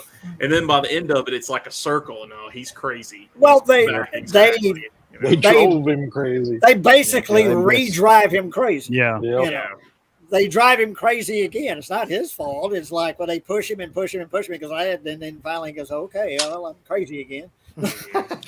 Thanks to you, you know. I'm going to give a couple here. I guess you call it creature features that, would kind of go along with the season. One is Larry Cohen's Q the Winged Serpent. Oh, yeah. Oh, nice. I love Michael Moriarty's performance in this one. He's really over the top and funny. And I like the effects and everything. I like Larry Cohen's stuff, It's Alive and the stuff. And, Q the Winged Serpent. And one, it's not a great film, but I love the creature design, Deadly Spawn. I love I love it too. And I'd make a good kind of a double feature, creature feature, Q the Winged Serpent and Deadly Spawn, Deadly Spawn is not really a good movie per se, but like it has some great effects in it. Like it, yeah. Like it's impressive how good those effects are for all the money went into them. Clearly, yeah, it's like and a 16mm movie too. So I'll just throw this out here. I watched this. I think they had it on Netflix. I don't know, but I watched it on one of the streaming services. And it had been so long since I've seen it. I've actually got a bootleg copy of it here, The Incredible Melting Man. Oh, yeah. I bought this at one of the conventions, and it's a bad, knockoff bootleg. But it's a horrible film, but it's hilariously bad. It's like an effects reel, man. Like that's what they are. And it's Rick Baker's early stuff, but and basically it just looks like it's like you got a skull and just filled it full of cherry jello, and there's a couple of visceral. things visceral. And at the end of the movie where he just finally just says fuck it and sits down and just melts and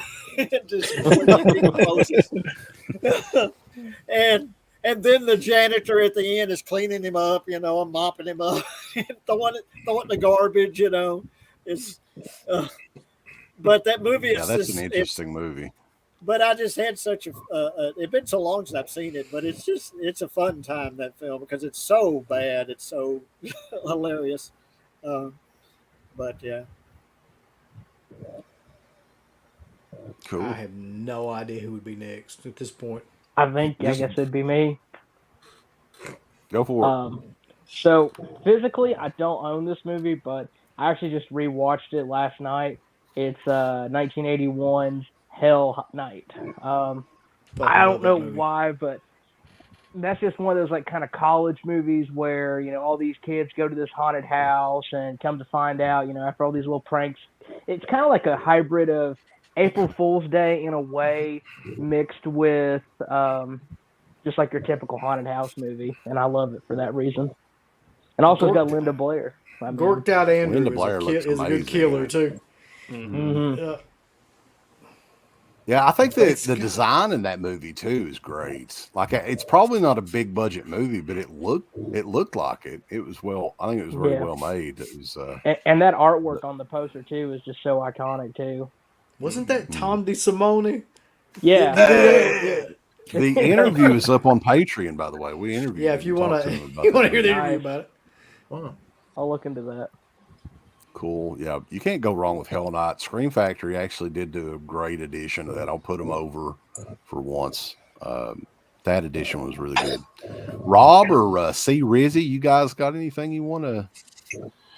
Well, would like to make a correction because I did look it up. And Robert Siedemack is actually brothers with Kurt Siedemack, and Kurt Siedemack's the one that wrote The Wolfman, and Robert Siedemack was the director. So, anyway, how dare you fucking Siedemacks up? Fuck those guys up. But yeah, I do mostly digital these days, and I feel compelled to have a prop. So, what I'm definitely going to be cracking into is Wes sent me the text, was like, "You got to get this." I was like, "Hell yeah, dude!" So it fucking sold out. I didn't get it that day. Oh, are you kidding me? Shit, it was cheap too. What was it, like $80 really or something like that? It was. I think it was like $60-some. $60. Yeah. I know it. It was. It felt like $1 million that time because I was broke, and it was like, oh shit. But yeah, I did grab it, and I will be cracking into it this Halloween. I'm not sure. I'm still on the fence. Like every year, I have all this pressure to top the year before because I kind of put on a little show and make a playlist on my Plex with old time trailers and Halloween commercials. And I've been known to dress up like a horror host and film some stuff and put it in there, which is ridiculous but fun. And then I keep it a secret from Kelly until the night of what we're actually watching, because just as it comes on, we see it. And so I can't say what we're watching because it's sitting right here, and I haven't finalized my plan, but it definitely will involve some of this Universal Monsters. Nice. That's a great set. Why hasn't DeadPit done that yet? What's that? Well, I said, why hasn't DeadPit done that yet? Dressed up like a horror host and, Because I can tell you a secret. I know Wes hates horror hosts. And I think it's PTSD from a time when we shared a table at Horror Hound in the same room with the horror host. It was, oh God. We had that Cinnabite guy run around. Meep, meep, meep. It was like all weekend long. Wes's head was good fucking. I don't even know if, like, a lot of those people at that convention, I don't even know if they had a show, but maybe it was online or something. I don't know. Like, I don't know the Cinnabite guy story. We were technically there was hosts for like Chester Graham. What happened to him? What the hell was the name of that? What did we do that for that time? You talking about the Grosse Ile Horror-thon? That's it. Yeah, Grosse Ile, Michigan. Yeah. Yep. It literally only was broadcast in Grosse Ile, Michigan, I think. Which is insane because I have a friend that lives there, and it's like a very exclusive, like, rich people live on this goddamn island. It's they've got an island where, like, if the war breaks out, they blow up the bridges and no one can get to the fucking island, and all the rich people are safe. Wow. Essentially, is what this island feels like, and I can't even imagine how this thing was on TV. And it sucks that I live like half an hour from here, but I haven't seen the thing that you guys were on either. You never did see it? No, maybe I should try to put it on. Oh hell yeah! Put it on Patreon. I think people are going to sign up like mad if you put it on Patreon. I can guarantee. Well, we did Man Beast, and what was the other one? There were two of them. I can't remember it was a double feature. One of them was Man Beast, but I don't know. I can't remember what the other one was.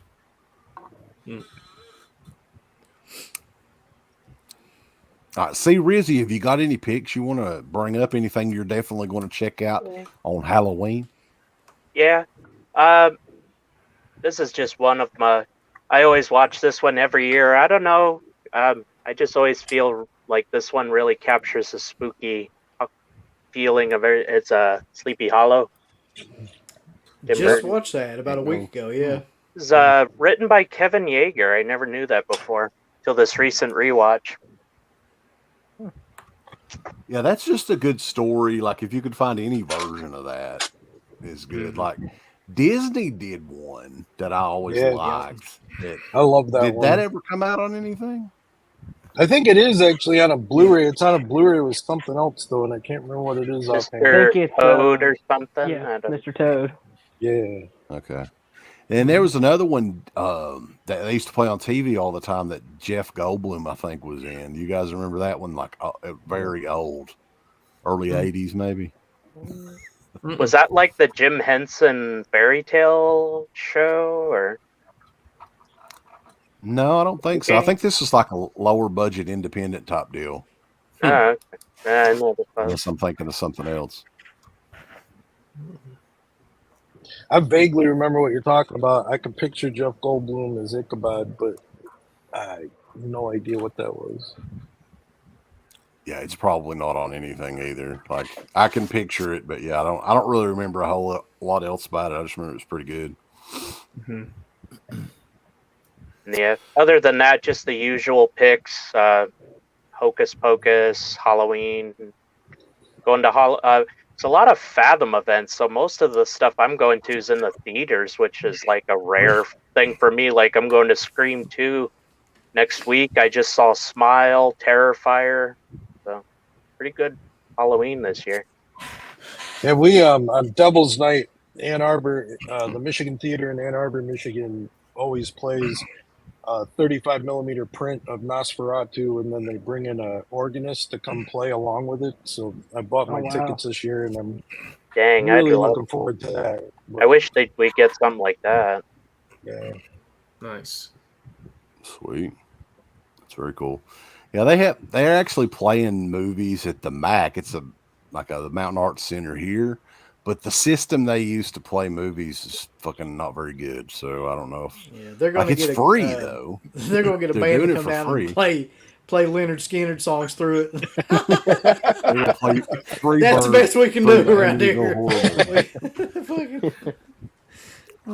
Yeah, they do like a 12 Hours of Terror thing here every year at the Belcourt, and I'm not going this. I'm going to be at Scarefest that Saturday because I promised myself I'd go to one, so I'm gonna go for the vendors at least.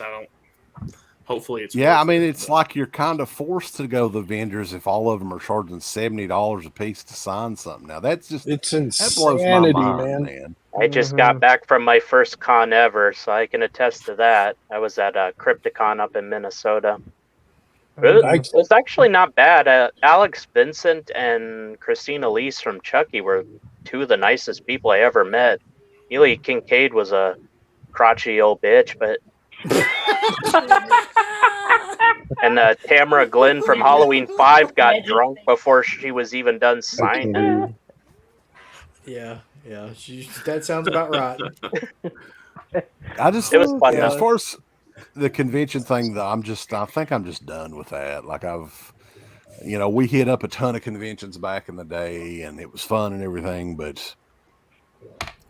The guest list at Scarefest is fucking ridiculous, by the way. Like there is like a ton. It's probably the biggest guest list I've ever seen at any show in this area. It's massive. Oh, yeah, this year's massive for sure. I mean, they've got a Hills Have Eyes reunion. They've got a Friday 13th Part 6, Part 7 reunion. Return of the Living Dead reunion. I mean, the list is just... Oh, also like a Nightmare on Elm Street Part 4 reunion, I think. Like, oh my gosh. Yeah. All the Friday the 13th 80s horror reunion, really. It's like everything. All the Friday the 13th people were at Minnesota or Sioux Falls near me, pretty much, because I got CJ, Debbie Sue, Ethel from Part 5, Junior from Part 5, and who else was it? I think that the girl from Part 4 in the raft that I told you about that, where her agent told me she had COVID, but she still wanted a picture. Well, doesn't they give you a discount if they're going to give you the virus? They're like $40 instead of $80. But yeah, I got Ethel's autograph on they were giving away custom cans of soup with like a fake label that said Ethel's best goddamn stew, and it had her autograph That's on. awesome. That's kind of cool. I'd probably have to buy that if that happened. Yeah. Well, we've actually never come across them at a show. Go ahead, sorry. I was just going to ask if you guys saw that Olivia Hussey was going to be at Chiller Theater. What? No, that's cool. Is that Chiller? I think it's. Wow. I had heard she's been doing like I thought it was Chiller Theater that she was going to be at. I could be wrong, but I could have sworn that I had read somewhere somebody sent off a Blu-ray for somebody to get signed, and I'm like, I would love to have her signature. That's one I'd pay for today, regardless. Oh yeah.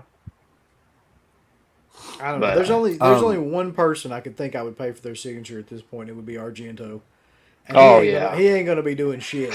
No. Hey, speaking of, this totally snuck up on me, but did you know about the new Argento movie that's coming out like next weekend? I think it is. Yeah. Or is it tomorrow? Dark Glasses. I actually have the Blu-ray right here. His first movie since his masterpiece Dracula, which was it ain't that bad. One of Uncle Bill's. Oh, it ain't that bad. Are you kidding me? That oh my movie god, is not that bad, Rob. I ordered that Blu-ray, watched it, and sold it the next day. I didn't want it in my goddamn house. I was so mad. I got the 3D glasses going and everything, and I was so happy. And then it was like, what am I watching? Was it really worse than the Card Player or any of those? I don't know. I was so looking forward to Rucker Hauer. It's 3D. It's Dracula. It's Argento. Like, how can you go wrong? The one thing I think they could. Oh, sorry. Go ahead. Sorry. No, I was going to say the one thing convention I feel like they could do, but they won't. I know they won't, and I know Sean Clark's probably tried. Is if they tried to do like a double thing with Kurt Russell and Carpenter, like to do their trilogy. I mean, or actually they did more than 3, but just that 3 set. I mean, that would sell a lot of tickets. But I just don't think Kurt Russell would ever agree to that. I don't think he gives a shit. If it was in, he would if it was in. I think they could get him if it was in L.A. or something. Maybe he's too busy making like a day or something. Yeah. It was funny you mentioned Rutger Hauer because I had this on the stack, and this is one of those ancient snap cases. Oh yeah. Finally, remember these things? These snap cases. Yeah. Oh yeah, with the little edge thing. Yeah, I still have some somewhere. And is that still haven't been put out like on Blu-ray or 4K? Or it's coming out. It's coming. It's getting ready to. Oh, it's coming. Finally, yep. It's like a region B only, though, right?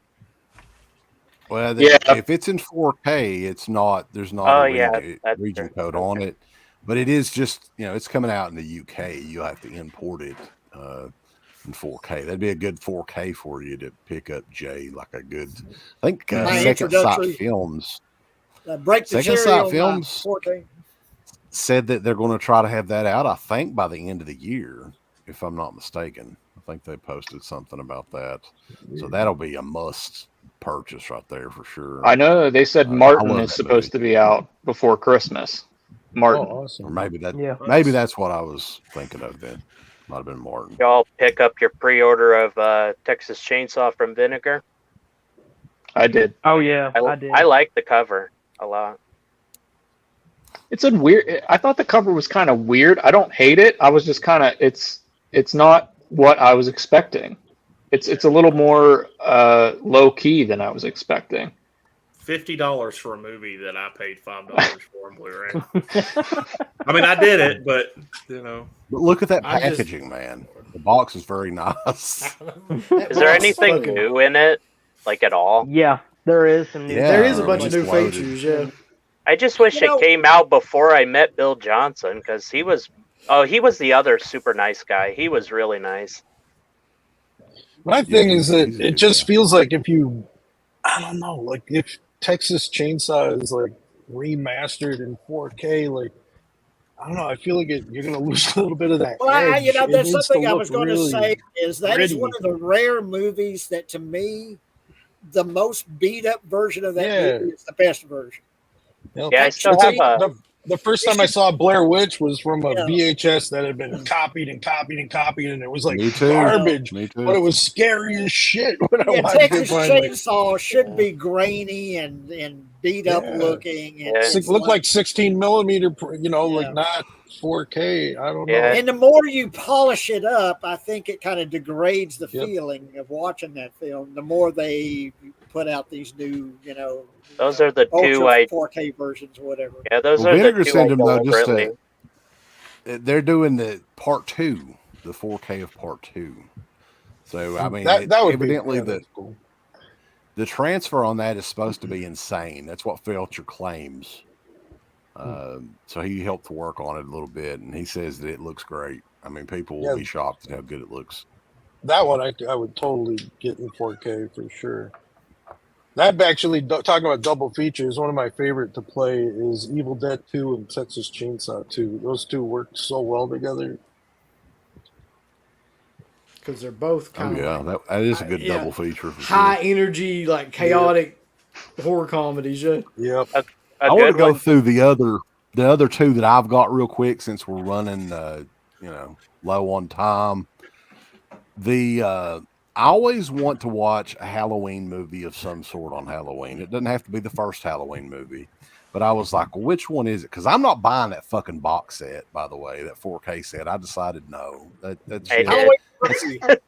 I did. I just actually sold my Blu-ray box set on eBay for $250. It was just free, by the way. I was like, why do I have these movies on Blu-ray? I'm never ever fucking watching H2O or Resurrection. I'm like, I'm not gonna watch these things. I'm like, I'd rather have the fucking money. So this movie though, in particular, what was it? I was just gonna say, that's what I was trying to figure out. Like, if you buy that 4K set, at least for me anyway. Like, how many times am I going to watch H2O or Resurrection? Like, I'll never, ever watch those movies. Like, so. Only one of them I wouldn't, so. It was just going to drop, by the way. Price-wise. I think it's going to drop in half, probably. Before you know it, at least on Amazon. But the one I was going to pick is actually my introduction to the entire series. And it's one that, like, to me hasn't aged that well. But I bought it. It's sealed after like a year. I want to finally check it out. Halloween 4. I knew it. The return of Michael Myers. I mean, one of the greatest openings, honestly, that opening scene, the atmosphere is pitch perfect. That's probably the best opening. I mean, other than the first. Mm-hmm. I don't know. Him fucking water sliding down the ridge is pretty good. Yeah. Water rafting. Water rafting down the. Woo! And the other one was a complete, like, I think it's a slasher movie. Garrett put this over hardcore. So even if I hate it, I can at least, aggravate him on it if it sucks. Scream for Help. From 1984. Saw that at the convention at a vendor, but didn't know anything about it. You've never heard of it? I'd never heard of it. Yeah, but it's an 80s slasher that Scream Factory did, and it's kind of under the radar a little bit. So anybody in the chat seen this, let me know how it is. Is it worth checking out? Or is Garrett full of shit? Because Garrett did like Rob Zombie's Halloween, too. So. Uh-oh, shit. I'm kind of toying with waiting to watch Halloween Kills. Like, I don't know. That's the thing is, it's always kind of a bittersweet thing putting together a list of what you're going to watch on Halloween. Because wouldn't it be nice to watch something new? But at the same time, I don't want to hurt my own feelings watching Halloween Ends and being like, oh, I just ruined my whole fucking Halloween. I honestly, I don't know. Maybe it'll be good. I don't know. I'm holding out hope. I rewatched Halloween Kills and I kind of get what they were going for. The Evil Dies Tonight thing is annoying, but I get what they were trying to say with that was that the irony of it, and I get like the whole idea that it's like this disease and like mob mentality doesn't get solved or anything. It was just poorly done. But it's still an entertaining. I think it's more entertaining than most people. But if for nothing else than the gore and the music. Actually, I agree with you, and I'm not going to say it's good. I'm not going to defend it, but I wanted to enjoy it. I wanted something, it was such a bleak fucking time to live with COVID and everything else. And it's like, I wanted to enjoy something. So I shut my mind off, watched it, enjoyed it, and haven't thought about it. I didn't think about it when I was watching it. I just put it in my head, let it come out the other side. Yeah. And that's the best approach.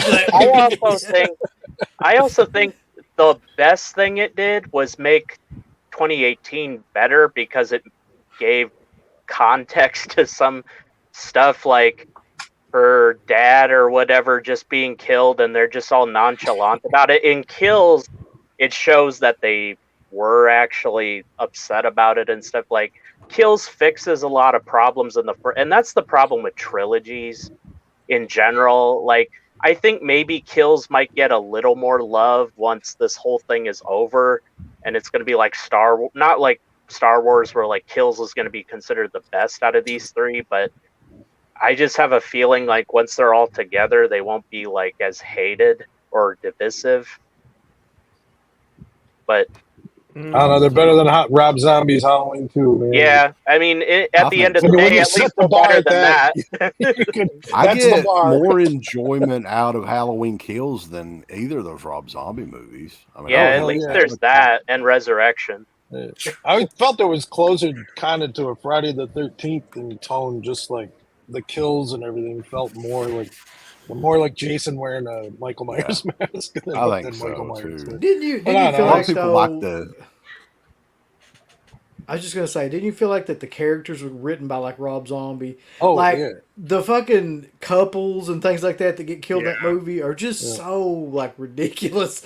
Like people that would never ever be together or anything like that, and just have the worst dialogue ever before they get killed. I was reading off somebody else's review, and it kind of works when you think about it, like why the characters do stupid things in it, but I don't think that's what they were going for. Like, that some people think the reviewer thought it was because of it was supposed to show that like even if it's a stupid thing to do, like the lady who gets the light bulb shoved in her throat, she could have easily escaped, but she chose to stay with her husband out of love and try to defend and rather than abandon him. But I don't think the filmmakers were going for that, but I mean, that's a lot more thought than weird.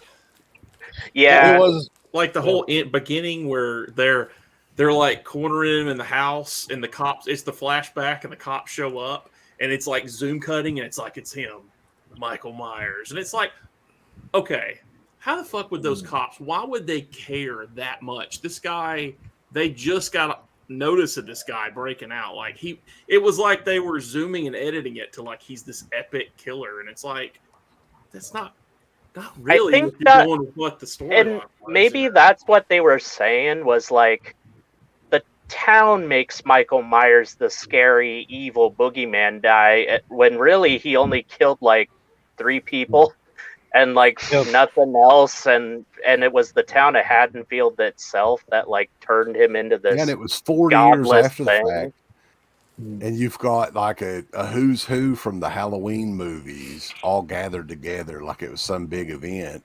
When he killed 3 people 40 years. Well, that's what they said. I literally just watched the first one, not John Carpenter's Halloween, but whatever, like I don't know, 2018. Mm-hmm. I watched that and then walked over here. That's why I was late. And the whole movie, I agree with John. Like, it's got editing and pacing problems. Like, it's just like Kelly was saying, why is he just walking around killing everybody? Like, he's just like walking around just killing everybody. And that movie finally kind of works when it slows down, when you have that little kid and the babysitter and it's quiet for a fucking minute and let you get a little creeped out. Like, is this guy in his bedroom? What's going on? You know, and it feels more like the original Halloween, where literally almost nothing happens, but the tension builds and it's so good for so long, and then the killing starts. And they just need to slow down for 2 seconds. I do think and also they write a character. That would be good too if you just wrote a character. I do at least think they brought Michael back to the way he was, where he wasn't targeting anybody. He just kills. That's why he doesn't go after Lindsay, because she just. But he does target people in the original. That's his thing. Is he targets them, stalks them, and then kills them, poses them, and then. But I like that they don't add this whole like backstory. I was never into the backstory stuff. No. I guess. Yeah. You didn't like the thorn curse? That's where it's at. Really. You know what? When I saw that in the theater, I kind of like, I don't know, I was super young and stupid, but I was like, this is interesting. At least they're doing something with this thing. And now I look back at it and I'm like, what are you doing? But at least they tried. I prefer the theatrical cut of Part 6. A lot of people like the producer's cut better. Not me. I think it's interesting, the producer's cut version, to see it. But yeah, I mean, there's the theatrical is the way to watch that movie, in my opinion. And then the opposite of that is Hellraiser Bloodline, is to watch the director's cut rather than, which was the same like fucker, I think, Joe Chappelle. Really? Okay. I've been hearing good things about that too. I'm actually watching that tomorrow. I've been hearing really good stuff about the new Hellraiser. Oh shit! Didn't that come on tonight? I think it's at midnight tonight. It's well, it might come out tonight at midnight. I don't know, but it's the 7th. Yeah, I can't believe had to make a list, and I don't know what the hell I did with it. I made a list for myself because I'm getting old and I'm gonna forget everything. But I don't remember an October in recent memory that has so much stuff I actually kind of want to see. There's so many things coming out. Like I'm a big fan of Michael Flanagan, and he's got another show on Netflix called The Midnight Club coming out. That looks Hellraiser. Good. Yeah. Yeah, and I'm really enjoying the series on Shudder, like the 101 Scariest Moments is kind of fun to have on in the background. And I remember we just watched the first episode of their queer horror thing. That was excellent. That was really well done. A lot of that was on that 101 scariest list. It was a total. What the fuck is it doing on there? Was that black? Those lists are always like that. Was it the Black Dahlia movie that was on there? Was that it? Wow. I haven't watched the new one, the newest episode. Which one was it? It was one of those. Are you talking about Twin serial killer movies? Zodiac. Firewalk with Zodiac? The Zodiac. Yeah, Zodiac was on there last week. Yeah. Well, there was a scene. Who the fuck even likes that movie? It was the one murder scene. I like that movie.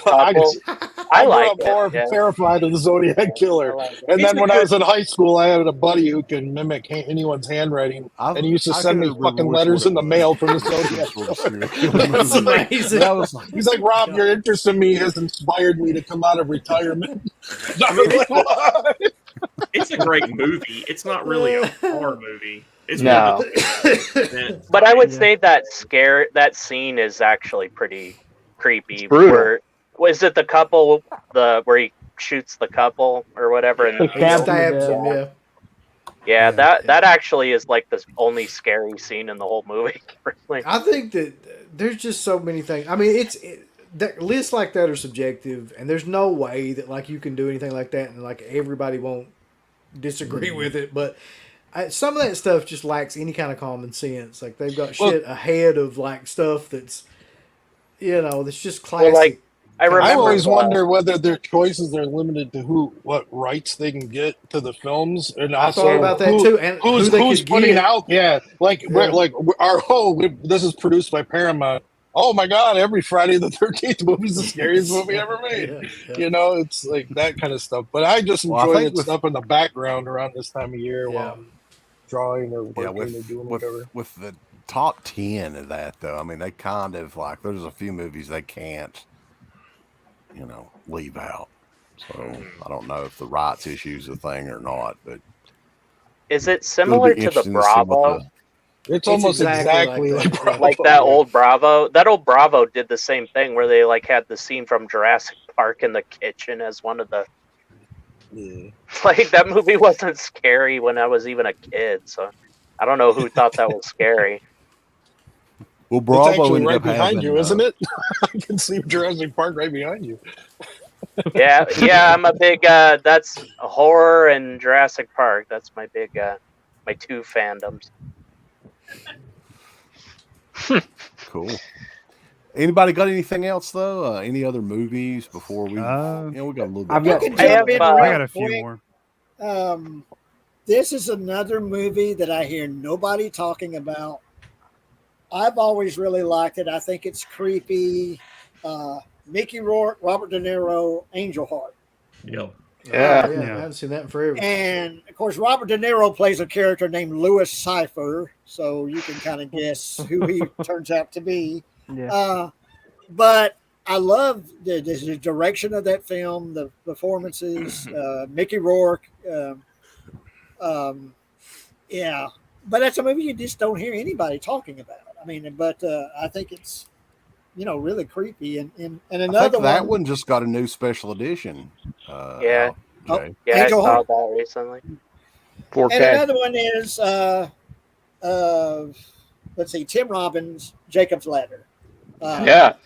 Angel Heart and Jacob's Ladder have a similar vibe to them. Well, that's different kind of movies. put them together, because they have kind of a similar feel, and covered a creepy, slow, creepy vibe to them, I'm honestly surprised Jacob's Ladder's not more popular because it's known in the video game world that it inspired Silent Hill, and I'm surprised Silent Hill fans have never heard of that movie, even though if you look at the two, it's that's how I heard about it. I played Silent Jacob's Hill. Ladder was that a successful movie when it came out? I'm not sure. I think it was. I kind of remember. I remember people seeing it and talking about it. I don't know what box office it did, but I do remember. I mean, people I know saw it. I think I was too young to see it. Believe it or not, I might not have been. Angel I can't remember them yesterday, so I don't know if I'm just making shit up as I go here. I know, I feel you, man. Angel Heart has a similar, not the same thing, but the vibe of the way the movie goes is similar to Shutter Island. If you've ever seen that one, and I don't want to spoil it, but it's there's certain things when you watch it again. When I watched it recently, I was like, oh yeah, okay, that's kind of yeah. I don't want to spoil it, but it's a good watch for sure. Shutter Island's a really underrated movie too. Yeah. I have a couple non-horror movie things that I just saw today that I just thought are fun. Did you see the trailers for the it's called Violent Night, where it's literally just Die Hard but with the real Santa Claus instead of John McClane beating up robbers trying to rob this rich family? It actually looked pretty funny. It's from the people who made John Wick. And then I guess it's real. From Universal. And I guess they just showed an animated Super Mario Brothers movie today. Yeah, I think DeadPit needs to do a trailer reaction for that new Santa movie. I saw the trailer. It's absolutely ridiculous. I almost couldn't make it through the trailer. I like stupid shit like that. I just think it's funny. I'm surprised. I wouldn't be surprised if people got offended like they did with Silent Night. I was waiting for it's David Harbour from Stranger Things. I wish he would. I just want him to say "garbage day" when he beats people up. Amazing. He says naughty 3 times throughout the trailer when he kills people, so it might as well be yeah, you guys got to react to that. That's it's ridiculous. And speaking of that, I actually found out there's a Silent Night, Deadly Night, and a My Bloody Valentine board game coming. I signed up for those too. It's some kind of fundraiser made board game thing. That do any of you guys play video games? There's a Killer Clowns from Outer Space video game. That looks awesome. But I think one that you have to be. It has to be an online thing, isn't it? Yeah. That's. I'm so glad Killer Clowns has gotten so popular now, though. Yeah, I don't really understand it. To be honest with you, I don't really know where that came from. seemed like it came out of nowhere. I think maybe because it was a haunted house at Halloween Horror Nights, so it probably got a lot of reach from people who would have never seen it otherwise. All right, Mark, what do you got, man? So I might get a little heat with Uncle Bill for these. Oh God! So Dr. Giggles. You don't want to piss that little fella off. It's got to be something Rob Zombie related. Go ahead. No. So I think anthology movies are always fun. You're gonna find at least one story you like if you don't like the rest. So you guys know where I'm going. VHS. Yeah. I like the first two. I think Viral was the one that kind of just. Yeah. And there's a new one of those too. I forgot about that. There's the new one. Yeah, there's on Shudder. Yeah. The 94 one wasn't bad. It was all right. That's a great box, though. Dang. 99. I like that. Yeah. Okay. Which one of those? There was only one of those that I can ever really remember. Like one episode out of those. Which one had like the Korean cult or whatever? VHS 2, I think. Is that the second one? Okay. That one actually kind of freaked me out. But that was like the only one I can really remember. My favorite of that one was the first-person perspective of a zombie outbreak from like these bike riding people. I thought that was pretty well done. The GoPro zombie helmet thing? Yeah, I thought that was pretty well done. Didn't they have something that was a perspective of a dog? Like there was a camera on a dog or something like that, or was that some other movie? That was Hills Have Eyes too. I think that was viral. I think that was viral where like the aliens were abducting like the kids and like the dog had a camera on him for some reason. Yeah, I remember that one now. Okay, yeah. Okay. I don't even remember watching that movie, but I guess I did. All right, I'm more. Oh, go ahead. Oh, okay. This one isn't exactly horror, but it does take place on Halloween. I saw Second Sight coming out with the 4K, and I was just like, "Oh yeah!" I just what the fuck? Breaks out the sound effects. Yeah, I'm that guy who champions this movie. I'm not sure if other people do, but again, has a big Halloween sequence right in the middle of the movie. The Guest. Oh yeah. Amazing soundtrack. I bought it like $1 million. I got like every edition. There's the Steelbook, the 4K. I got the jewel case one. I'm that guy. But I love the movie. I think it's very well paced. 90 minutes, you're in, you're out. You get to see Dan Stevens kick some ass. You could put that movie on at a party and it would play really well, you know. Mm-hmm. I've never seen that. I'll have to check it out. It sounds cool. Oh, I'm not familiar with it at all. Yeah, that diner scene is crazy with the. Yes, it's amazing. Second Sight, have you seen the 4K from Second Sight yet? Yeah, I've heard people talk about it. It actually is good. I mean, I think it's good. I don't know. I haven't watched the Drive 4K yet. I hear everybody talk about that one. Shit. So I can't compare. I have that. Yeah, but, that's a gorgeous movie. How much is it right now? I haven't checked. I got it for. I would get the. There's just a 40. Standard version of it, so you don't have to get the box set. You can just get the standard, and it's the same thing. Like it's just one disc anyway. Just a few more. Can't go wrong with this one. Yep. Yeah. Autograph too. Yeah. Oh yeah, she is so hot. Oh my god. Yeah, she was supposed to be at the con, but she broke her leg apparently. When was this? Just last month at Crypticon. Oh wow, yeah, I just saw her in August at Flashback, and yeah, she was doing good then. So that's crazy that happened. I got to see Tom Matthews though. I got to see Tom Jones Jr. So that wasn't too great. And for those of you guys that don't know who that is, that's the guy who plays Loomis in Halloween Kills at the beginning. Okay. Yeah. What's he charge? 120 an autograph? I didn't even fucking go to his table. I actually got to see the guy who played Michael for only that car scene where he like kicked the woman and makes her shoot herself and stuff. He's apparently also the Jack Link's beef jerky. They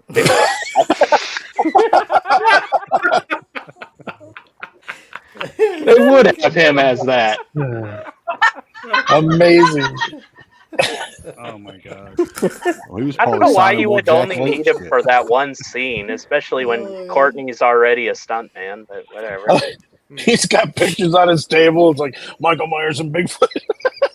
Yeah, pretty much. It's like a blurry Michael Myers. He's got big like beef jerky sticks on his table. We Like, get you to sign. Yeah, he had I know like a Robert big remembers- cardboard cutout.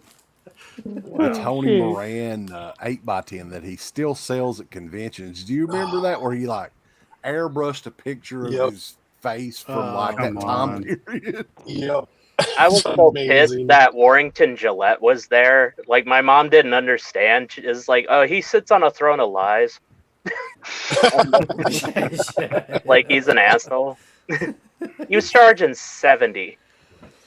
Wow. God damn, bulls! I'm not doing 70. conventions ever again. I can see doing one as a vendor. I mean, I haven't done one since way back in the day, but It was cool to do it once. I can't imagine going there as a Okay. fan trying to get stuff signed. That's just insane. Yeah. That would be What's I mostly crazy- went. Yeah, I just I'd went like to do try. one and have us like meet back up some one of these days. That would be kind of nice, just to. But you definitely need a table to make some money instead of spend some money. They had a sports convention here recently, and I went, and I was just going because they had wrestlers there, and my friend was going, and he got LT Lawrence Taylor, who to me, I mean, that's a big. He was like $40, and like Wow. Pete Rose was like 60, and I was like, You think about that shit, man. Like these assholes that have been in a movie like Warrington Gillette for like 5 seconds. He's Yeah. like 70 and Pete Rose is 60. That's what I That's was saying to him. ridiculous. Yeah. There was some people Oh, from wrestling God. too. They wore lamb masks. I'm pretty new to wrestling, so are they kind of not? Are they famous? I don't know anything about it. That has to be The Like Leaping big- Lamb brothers. big long beards. the leaping lamb, bro. Oh no, they look like they're wearing those lamb masks from Your Next. Yeah. It's got to be like one of the Wyatts or. Yeah, I was gonna say the Wyatt Wyatt family, family, yeah. right? Yeah, Yeah. I think that was it. Okay.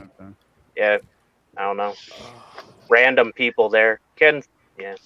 Anyway, Matt, I'm you going to got throw anything out my else? last ones. Yeah. Here's my last Yeah, ones. go I ahead. haven't seen this. Silent Madness. Right. I haven't seen it yet. Oh, hell. It's I love good. that artwork though. That's really cool. it's Yeah, ridiculous, yeah. I like that movie a lot. but I love it though. It's got the 3D glasses in there too. So should I watch the 3D version or? Does it have a Yes. digital 3D or is it just analog? It's red and both. blue. It's both. I think it's Oh, okay. both. It's Both, yeah. That's cool. That's I didn't cool. know that. So I'll check it out. Write that one down. Yeah. The Silent Madness. Vinegar Syndrome put that one out. Next up, I still haven't watched Sleepless. Oh, you gotta watch that. yeah, you man. gotta watch that. Dude. Yeah.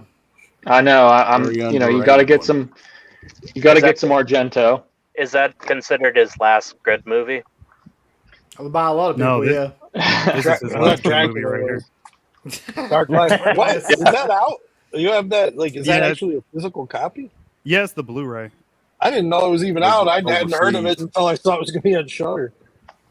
Have you seen it? Where's Have you your, watched yeah. it? Yeah, I Is watched it where's it. your any good? fucking Blu-ray of Dracula 3D, Mark? Where's that at? Because I've got one. Or Giallo? Do you with have that? Adrian No, Brody. I don't. How was it? Did you enjoy it? So it's like, That's I a don't- no. well, here's the thing. So like, Took too with, long. with Argento, I'm not sure of like how self-aware he is anymore. Like, it's one of those things where had he done it 20 years ago, it probably would have been good. It seems like and actually I read that like the screenplay was something that was shelved a long time ago. And they recently, got a chance to do it again. And this is what we get. And it feels like it's like they didn't do like any rewrites or anything. Now, I know the guy who co-wrote it with him was one of the original guys that he used to work with back in the day on all of his, best stuff, Tenebrae, stuff like that. So, in the last few years, he had been working with like Jay Sanderson and other various writers that were American writers that were trying to write in his style. That's why those movies I think don't work. Like they just. So I'm getting to this one and I'm like, oh, okay, this is his original writing partner. It's going to be great. And it, it's got the trademark Argento stuff. There's some gory death scenes in it. There's a car chase scene in it. Asia Argento is in it. It's got moments, but it's very just meh. Like it's still middle of the road. Like I think had they put it out 20 years ago, it would be a lot better. Some cool music, but again, it's just a very like pedestrian film. Like there's nothing Argento like what we remember. There's just shades of it in there. And at this point I just feel like Argento's just going to the film set, punching the ticket, goes to work, goes home, and doesn't leave anything on the screen that is representative in any way of who he was once as a filmmaker. Right. And it's you're not gonna hate it, you're not gonna love it. It's just there. All right, thanks. Sorry, Matt. I would need to know where to set my expectations on that one because I was kind of excited. So. That kind of sounds. I haven't seen it yet, but that sounds really accurate for what you could expect. I think from a modern Argento. But the last two I'm going to throw up. I've seen these before. Phantasm 2. I just haven't seen it in a long time, so I'm going to revisit it. And then the last one. I think this is essential every October, and I love this movie so much. Every time I watch it, I think it gets better. The Exorcist 3. Nice. I love The Exorcist 3 so much, dude. It just me too. There's a lot of creepy shit in this movie, and other than the famous jump scare scene, I think a lot of the other stuff is deeply disturbing. I mean the guy on the gurney and that his entire blood supply is emptied into little cups on the table next to him without a drop of blood spilled on the ground. Just shit like that. It's like nightmarish type shit. So if anybody hasn't seen The Exorcist 3 at this point, you need to make it a must watch for this season because I think it's on Tubi and Prime and all that shit. So love it because the 4K is coming from Scream Factory. You think it is? A different cut of that film, like what's it called? There's an alternate cut of the film. Yeah, it's called Legion, I think. Yeah, I don't know if I've seen that version. It's a little closer to the novel, so it's more slow, and the ending is different. The ending becomes kind of the traditional Exorcist ending because the studio wanted that. But I mean, honestly, I think the theatrical cut is better. It's a great, the theatrical version is really good. Because you get more Brad Dourif. Yeah, fantastic movie, absolutely fantastic. That's my last pick. Don't forget about Exorcist 2, though. Also. Oh yeah, that's a given. That's Halloween at midnight. I mean, James Earl Jones. Melatonin on a death, baby.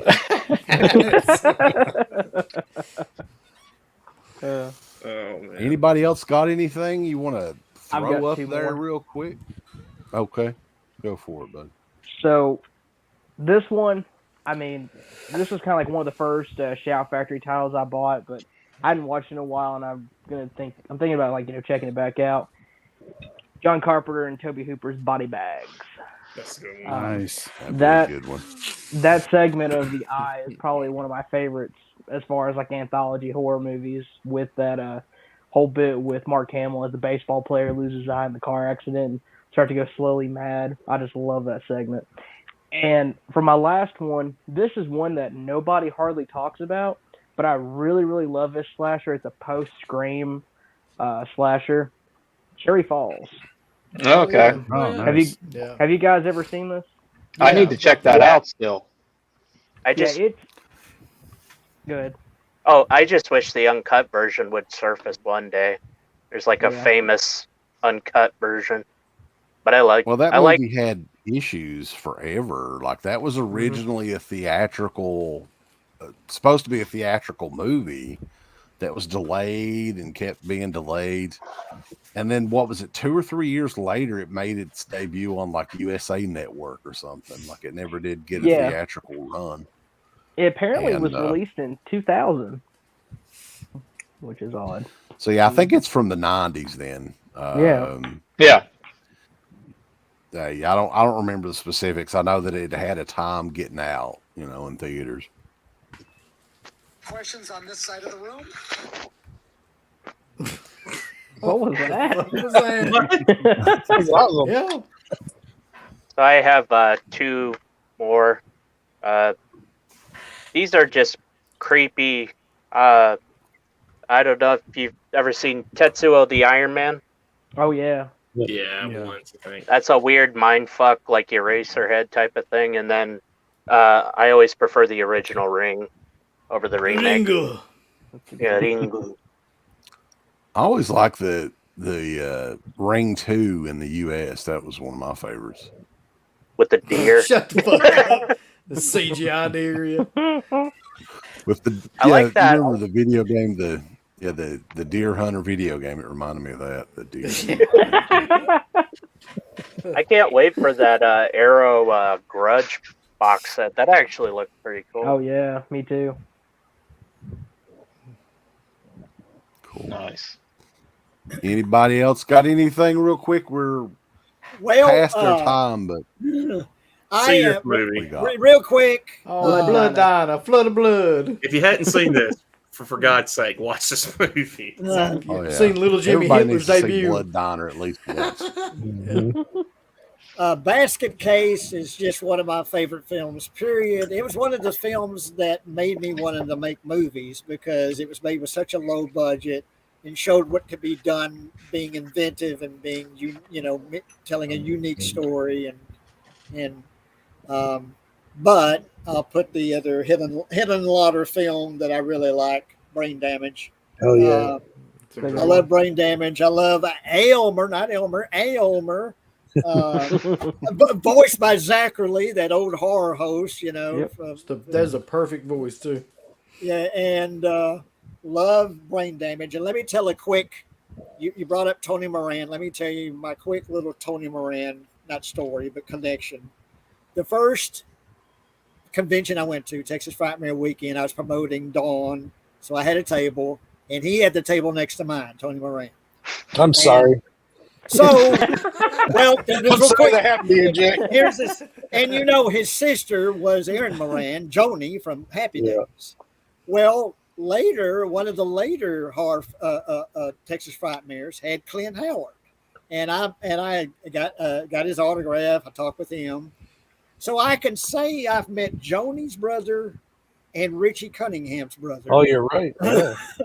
I haven't met them, but I met their brothers. So, so close. So, which is pointless to say, but anyway. But yeah. That's my final pick, Brain Damage. Cool. Very cool. Lots of stuff on this show, guys. Lots of movies. Went through a ton, actually. Anybody else got anything real quick here while we're closing things out? Trick or treat. Possessor, yeah. Possessor is great. That's great. That's seriously an incredibly strong first directing debut. That was so good. Or is Antiviral first? No, Possessor's first. Antiviral was first. Antiviral was first, yeah. Yeah. Night of the Demons. I wish Night I of still the had Demons that is a great steelbook. one for Halloween night. But guys, it's been fun. I'm sorry, real quick. Go ahead, real Jay. Quick. Connected to Trick or Treat, have y'all seen that little short with the little jack-o'-lantern kid or whatever? There's a short, Yep. that animated one? Trick or Treat. Yeah. I was talking about the '80s Trick or Treat. Oh, so sorry. Oh, So nice. sorry. Well, okay. Yeah. The fast way trick or treat. There you I'll shut go. up then. The But that 588 Trick or special Treat- DVD from back in the Yeah. day. That's cover from is Movie amazing. Zone. Cover That's is- where that's from. This is a Thank you. platinum disc. But yeah, that Trick or Treat's Oh, you got another the one that slip cover, man. Ooh. Oh, That's wow. actually still worth quite a bit of money. Is it Hey, really? Go nuts. fuck all of you. What about this? Trick or treats. shit. Still in- Too. Nice. Oh man. Trick or Treat's Another another one, Repossessed. If If you anybody pulls out guys- Trick or Treats with a Z, then they could beat Uncle Bill. Trick or But if Treats. you don't got it, he wins. One that I checked out last year that's a fun little thing to just leave on is the WNUF Halloween special. Yeah. I don't know if Rob, That's a good one. have Yeah. you seen that That's one? good too. Yep. Yeah. And Ghost Watch. Okay, yeah, that's just a fun. One thing I haven't watched that I think you recommended this to me years ago, and I still haven't watched it. I need to watch it. Is it called the Lady in White? Is that? Or am I getting that wrong? I think it was a movie that had like. Is it? I think Wes, you were telling me what that takes. You said that was one of your favorite Halloween movies. Oh yeah, I thought you said a musical or something. No. No, I haven't watched that yet, and that might be something I watched this year for sure. Yeah, I like that movie recently. Yeah, I got that movie because CK recommended it on the show.